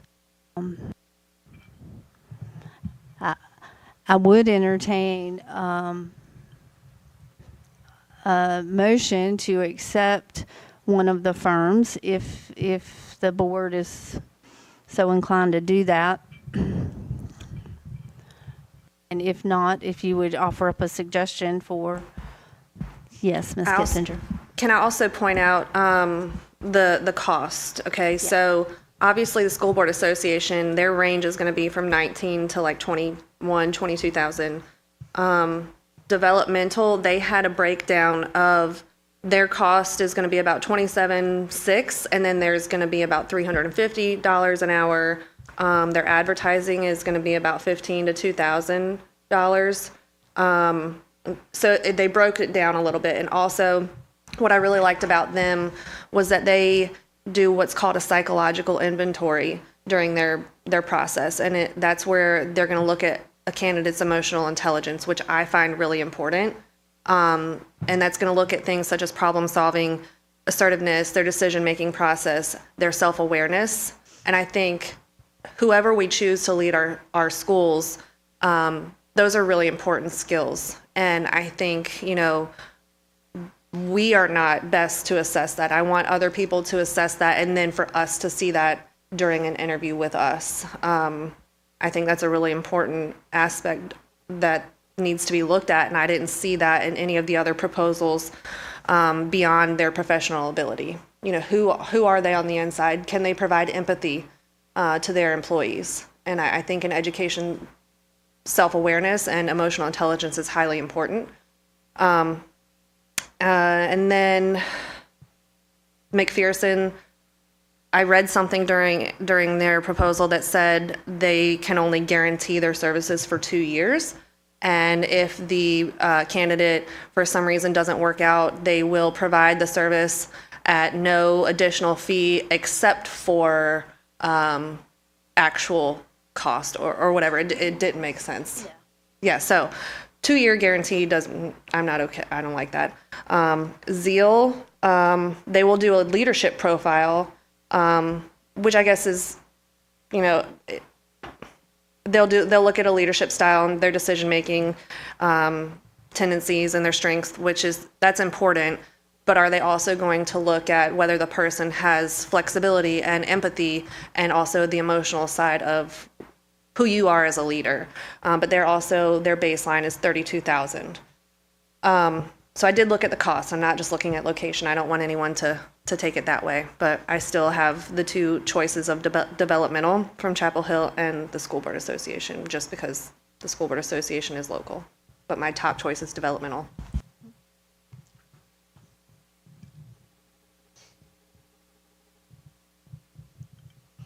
Any other input or discussion on that? So I thought that all of the firms they're well established and they do their work well. It seems like they all have great resumes. My reservation with the developmental associates, Ms. Kitzinger, I also appreciated that they had an emphasis on the emotional intelligence component. They have quite a resume, but they have no school districts in there. So I think they are very good at what they do, which is placing executive leaders for counties and cities, municipalities. But I'm favoring a firm that specializes in superintendent searches and K through 12 education executives. So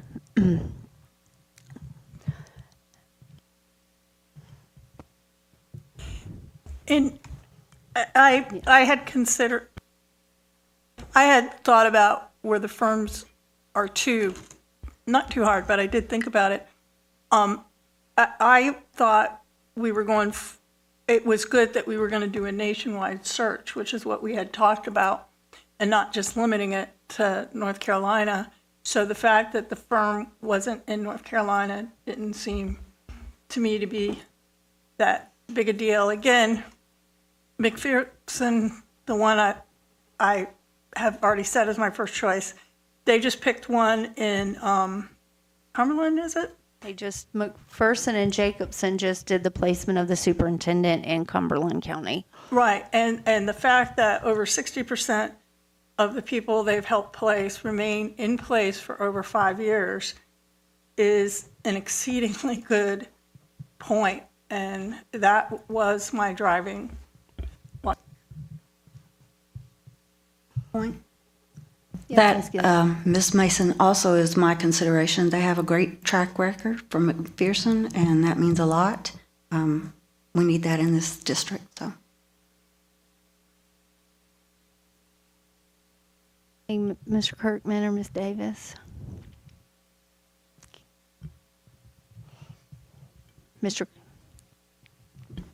Well, I think that when we look at this, how far do we really want to go in terms of search? And if we're talking nationwide or beyond the borders, even in the Southeast region or whatever, I think, first of all, one of the things we're looking at is definitely someone that's familiar with the education process.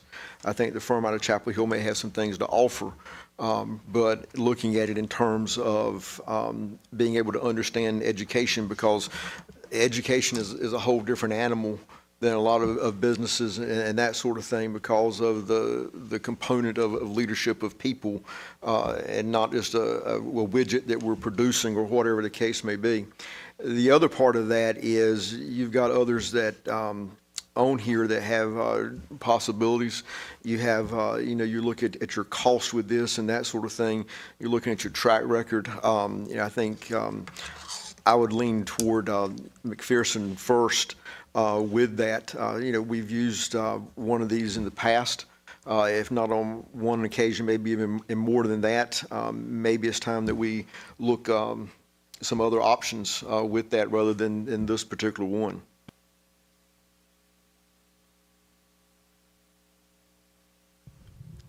Yes, Ms. Davis?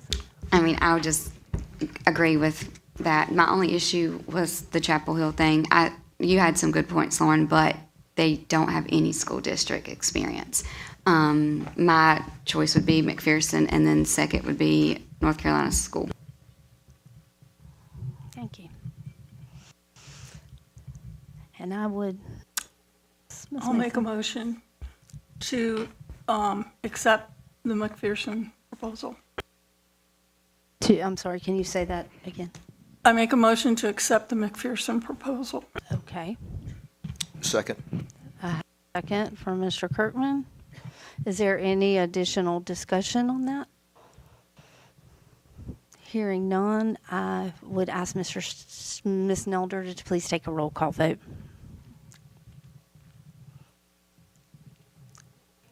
Yes. Yes. Yes.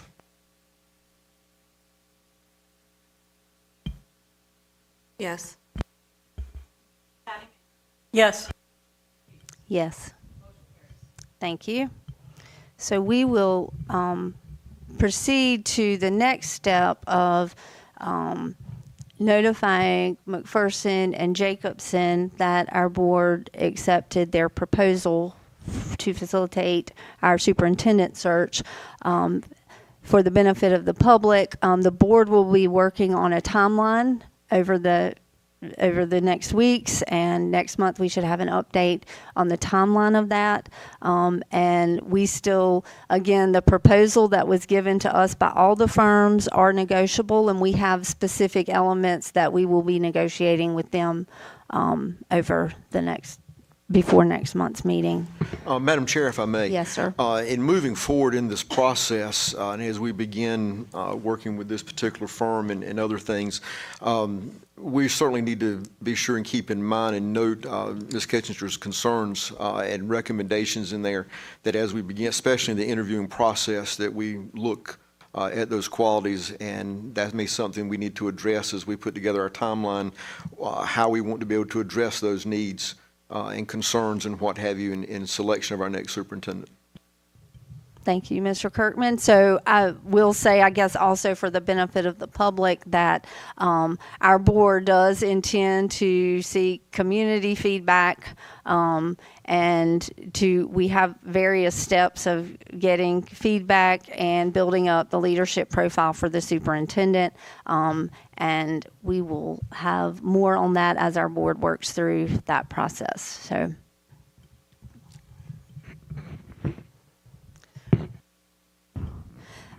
The last thing on my chairman's report that I'd like to just call attention to, there is a memo that came from our county commissioners, and I just want to, I don't know if it's possible. It's okay if you can't put it up there. But as we've been discussing for the last couple of months, a big piece of what we've been discussing has been the local expense budget that is funded by our county commission, and it was approved last month, the first week of this month, and I just wanted to show again, for the benefit of the public, that our county commission is contributing over $28 million, close to $29 million to Craven County Schools this year. Our current expense budget that was finally approved was $25.6 million. That's about a $2.1 million increase. And then there are some other funds there, but the capital outlay, $1.8 million, and the school capital fund of $350,000. And that's a total contribution from our county of about $28.5 million. And so I wanted to wrap up those discussions that we've been having for the last couple of months, and just to reiterate that our county commission does in fact support public education in Craven County, and we appreciate that. So thank you. The next item is our consent agenda, and I will just note what those things are. The first being we have our regular meeting minutes. Yes, Ms. Dacey? So I just want to publicly renew my objection to continuing to have items on the consent agenda that relate to the expenditure of funds, specifically large sums of money, because there's no opportunity to be transparent about which pot of money these things are being paid out of. Some of them are being paid out of repair and renovation funds, and some of them are capital outlay funds, and we're not going through that in any way that's transparent. I mean, some of these expenses are nearing $150,000. Are you making a motion to move 3, 4, 5, and 6 off the consent agenda? Sure, that's what I would. I mean, I would, yes. Yes, I would make that motion. That would have been an appropriate motion to make at the outset of the meeting, but I've made the comment before, and I just don't understand why it takes very little time for the board to just quickly review those items and vote on them. Mr. Cashel, are we able to remove those items from the consent agenda at this Any point? board member can Okay. request that. I just didn't know if we could at this Yeah. point, since Yes, we didn't do any it board earlier. member. Okay, so I have a motion to remove items 3, 4, 5, and 6 from the consent agenda. Is that correct, Ms. It Dacey? technically does not need a motion. Just them. Yeah, Okay. just 3, any 4, board 5, and 6 are coming off the consent agenda. So now what we have left on the consent agenda is the regular meeting minutes and the closed session minutes from last month.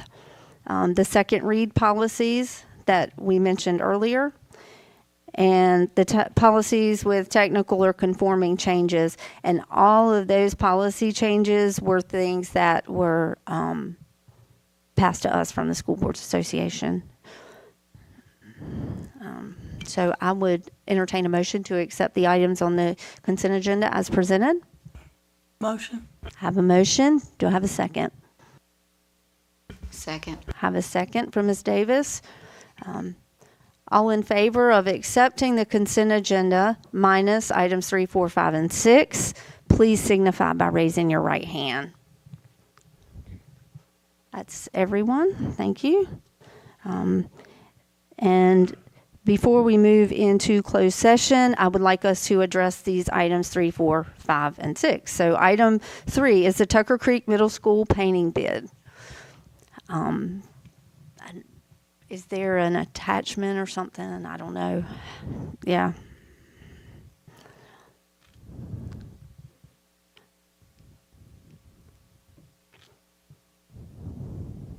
There we go.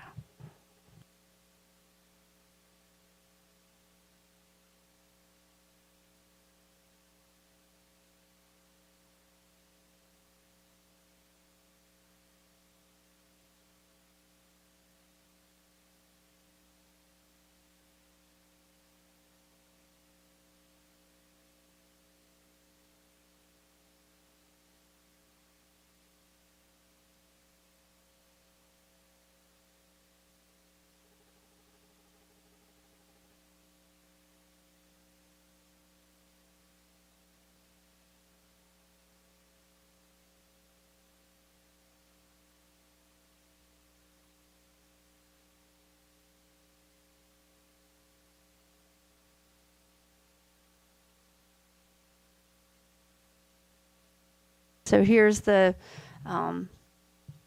Tucker Creek painting bid.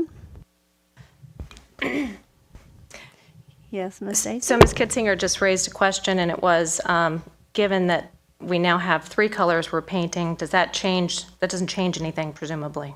Was it still? Was it always to be 3 colors? The original bid was for royal blue and gray. So it is my plan to have conversation with our director of facilities to ensure the additional 2 colors in conversation with the contractor, if that poses any issue.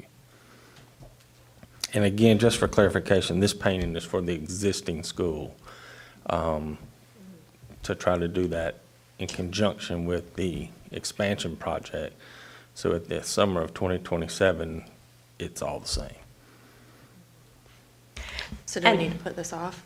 And this bid would be coming out of existing capital outlay funds. Thank If you. it's the pleasure of the board, if you want to remove it and give Well- Mr. Williams and I time to have conversations with the contractor, I mean, it just delays the painting for the We could summer. do that Yes, and Ms. go ahead and Kitzinger. approve this, and then see what it would cost to add, what, 1 color? Or are we gonna like exchange the colors, Right, or? and those, I'm obviously not prepared That to way this answer that. amount is already approved, and that way something could go ahead, and the blue could start. I don't know if that's, Whichever way I is live the in La La pleasure, Land. whichever way is the pleasure of the board, we can proceed, you can approve, and we can proceed if there are any adjustments, we can bring those back to you. You It's can middle of July, Wait till August, school starts in a month, correct. So we need to get moving. the plan originally was for this to be done in the summer, which is now It's still summer. over. No, Close. it's still I mean, summer. You got a month, so. I have a Pleasure. comment question. Is this going to be quite confusing for our current students who are maroon and teal? They're going to live with the new colors for the next 2 years, yet are they still going to remain Mustangs in teal and maroon? It's just going to cause some confusion, I do believe. Yes. Yes, that is a possibility. Yes, Ms. Mason? Could you restate which pot of money is paying for this? Capital outlay funds.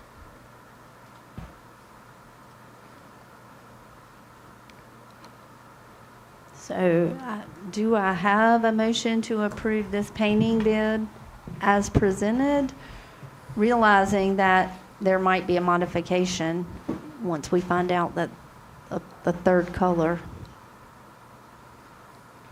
So moved. I have a motion to approve it. Second. I have a second from Ms. Stacy. Is there any discussion? Hearing none. Mr. Stout, would you please take a roll call vote?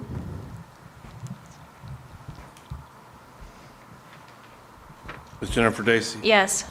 Ms. Amy Davis? Yes. Ms. Darlene Gibbs? Yes. Mr. Lee Kirkman? Yes. Ms. Laura Kitzinger? Yes. Ms. Patty Mason? Yes. Ms. Lori Spees? Yes, thank you. Thank you, Dr. Blunt. The next item is the H.J. McDonald Middle School and Vanceboro Farm Life HVAC replacements.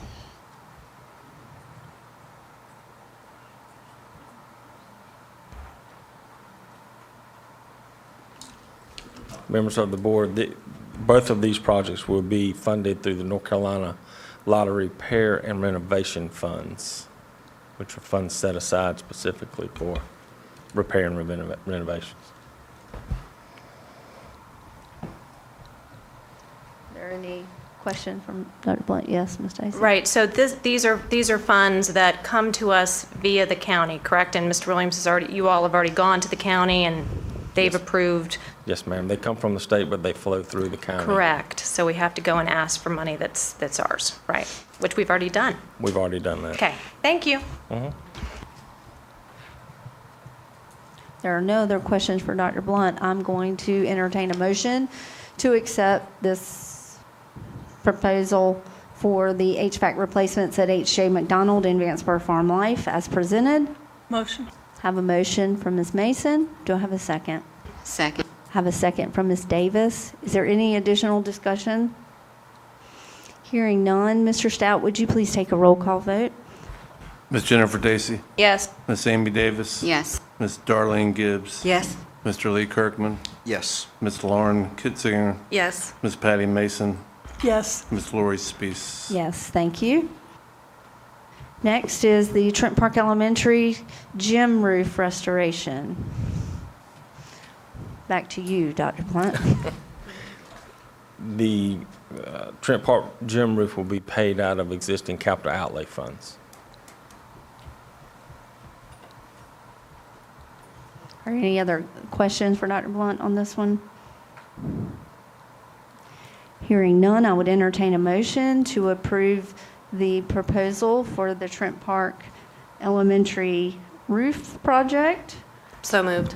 Have a motion to do that. Do I have a second? Second. Have a second from Ms. Davis. Is there any other discussion? Hearing none, Mr. Stout, would you please take a roll call vote? Ms. Jennifer Dacy, Yes. Ms. Amy Davis. Yes. Ms. Darlene Gibbs. Yes. Mr. Lee Kirkman, Yes. Ms. Laura Kitzinger, Yes. Ms. Patty Mason, Yes. Ms. Lori Spees. Yes. Finally, we have the Arthur W. Edwards paving project. Back to you. Thank you. The paving project will also be out of existing capital outlay funds.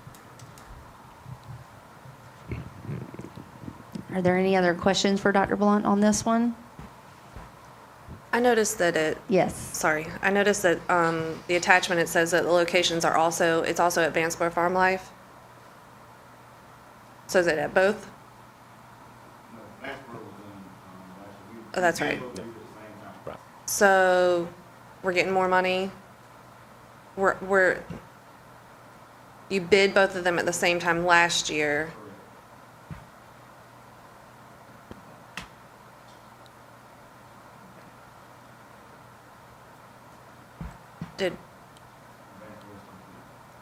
Okay. So, just one additional question. So, Yes, Ms. Daisy? it's interesting to me that we only had Onslow respond to this. So are there just not many companies that are interested in paving?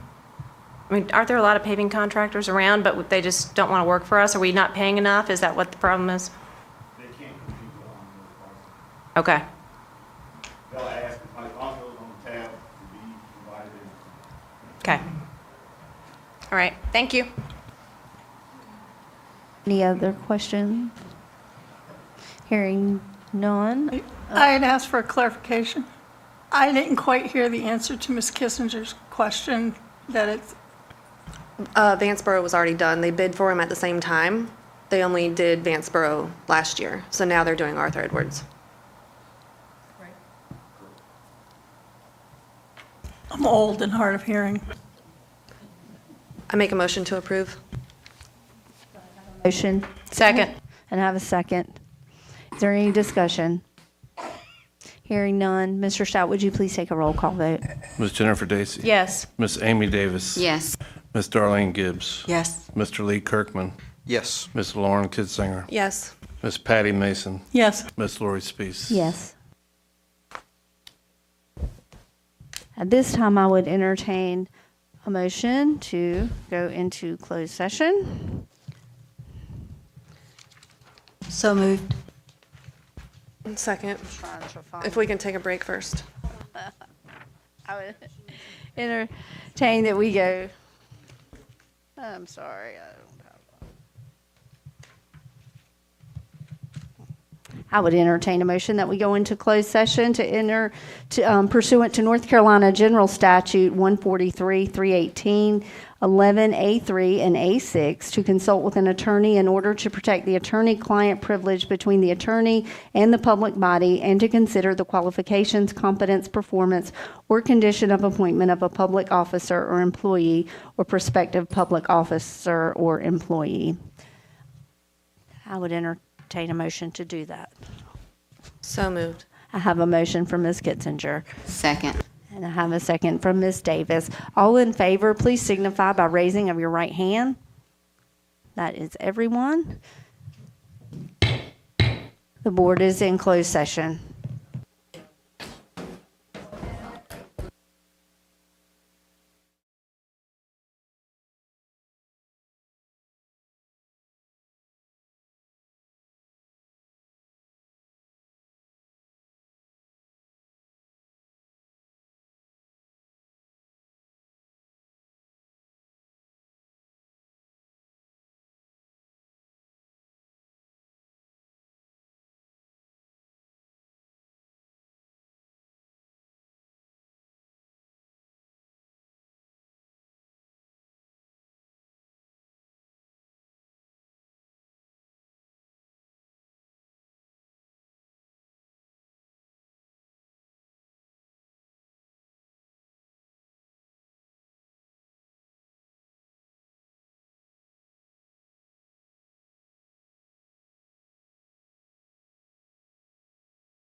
and the board took no action in closed session. At this time, I would like to call on Dr. Boone to present the HR report, and there are 2 HR reports to present for approval. Good afternoon, everyone. Prior to the meeting, I supplied the board with HR Report 1 and Addendum 1A. I'm asking for an approval so that we can get our employees ready to begin our new school year working for Craven County Schools. I would entertain a motion to approve HR Report 1. So moved. I have a motion to do that and a second from Ms. Mason. All those, is there any discussion? Dr. Boone, so thank you for this. I know we're trying to fill as many spots as possible, and to that end, can you review, I often have this question from members of the public, can you review year over year where we are with our licensed teacher vacancies? Yes, ma'am. Right now, we have about 64 vacancies, and that is a sharp decrease from last year. At this time, we tried to do a year-to-year comparison. Last year, at this time, we had 111 vacancies. As of today, that's licensed vacancies, excuse me. Right. As of today, we have 64. So we're on the way down and still hiring every day. Dr. Dawson and the HR team is working very hard to get those vacancies down. Okay, thank you, ma'am. Is there any discussion or additional questions for Dr. Boone? Okay, we have a motion to approve the HR report, and we have a second to do that, and no discussion. So all those in favor of approving the first HR report, please signify by raising your right hand. That's everyone. Thank you. We also have HR Report 1A, and I don't believe Dr. Boone has any additional commentary No, with that ma'am. one. This is So, just renewals. I would entertain a motion to accept HR Report 1A. So moved. I have a motion from Mr. Kirkman and I have a second from Ms. Mason. Is there any discussion? Okay, hearing none, I would ask everyone who is in favor of approving HR Report 1A as presented, please signify by raising of your right hand. That is everyone. Thank you. Both of these HR reports are approved. Thank you, Dr. Boone. Thank you, board.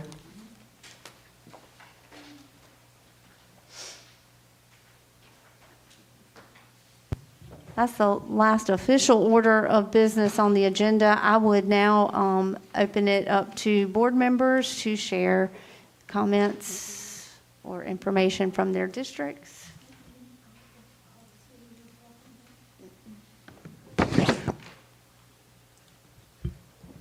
Madam Chair, I'll just share a couple of things real quickly. One, Yes.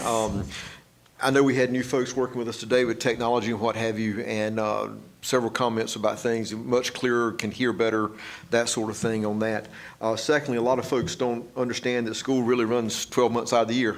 And we've got a lot of things that's been going on during the summer with different camps and staff development opportunities, and we really appreciate everything that the whole school system does, but particularly our teachers during the summer away at camps and other opportunities for staff development for themselves. But in the midst of everything, school's about ready to start, and hope that these folks will also get some time for themselves prior to school getting started. But we do appreciate the countless hours these folks continue to put in around the clock, even in the off season, so to speak. Thank you. Who would like to go next? Ms. Kitzinger, do you have any comments for? I do.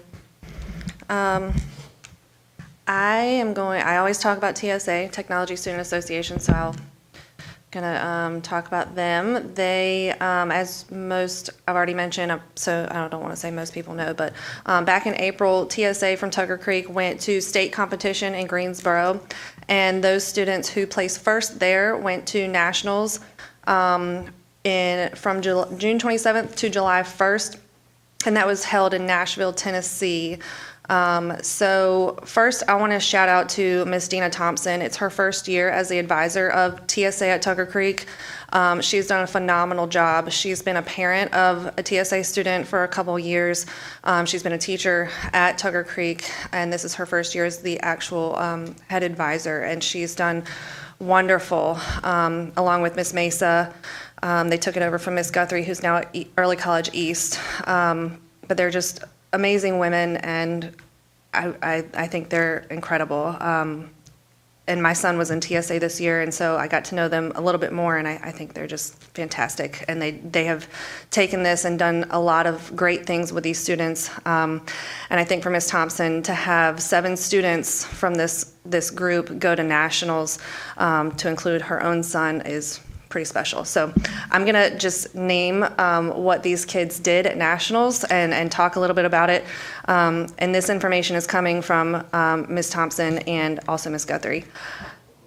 So if I get any of it wrong, I'm sorry, but I don't think I do. I don't think I will. So at nationals, it's literally from nationals. It's thousands of students from all over the nation and around the world to compete in a lot of STEM-based projects.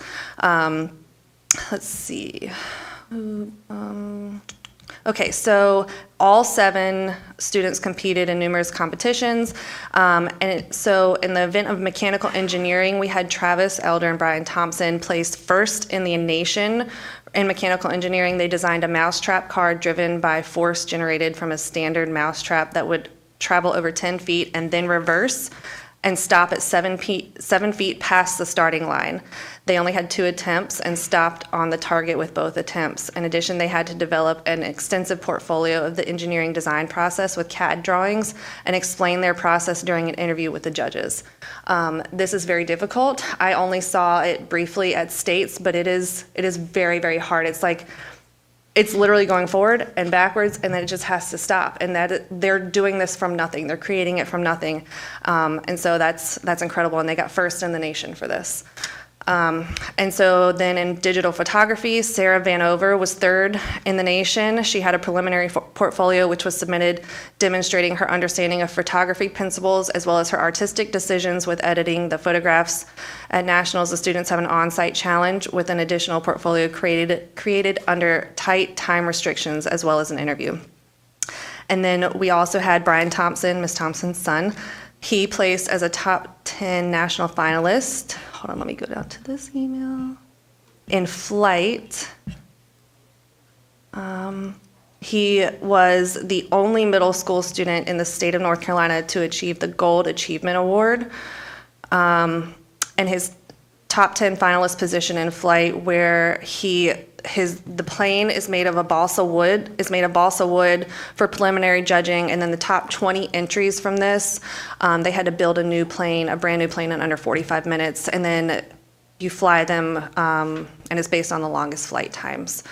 So I think that's pretty amazing because there are literally thousands of students doing this.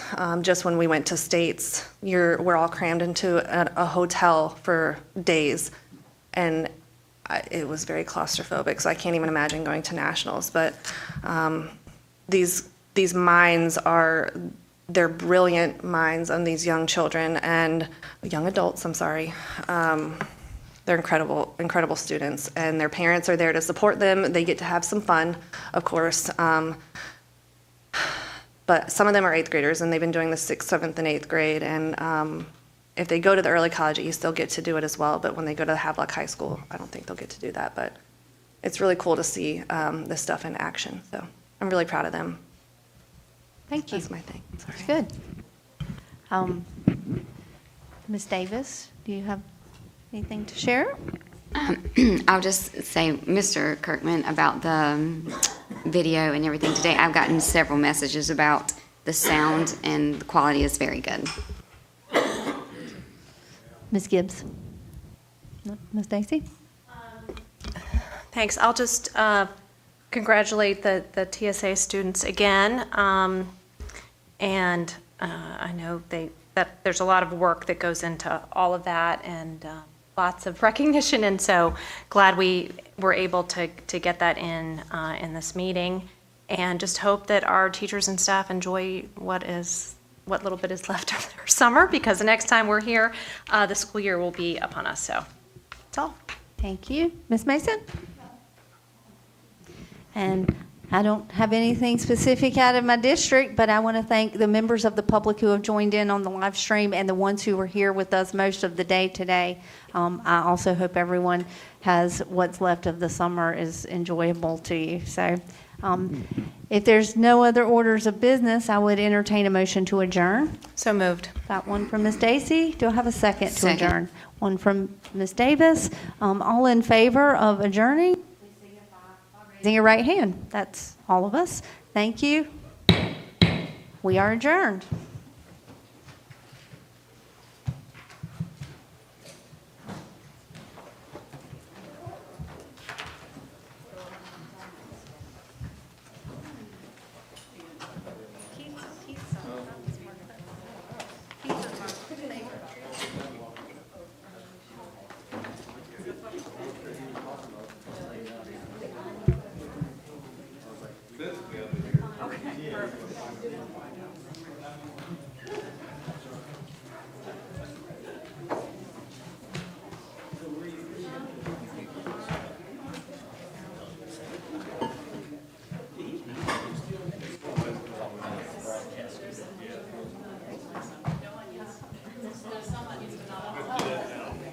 I'm getting ready to get pizza. Pizza's my favorite food.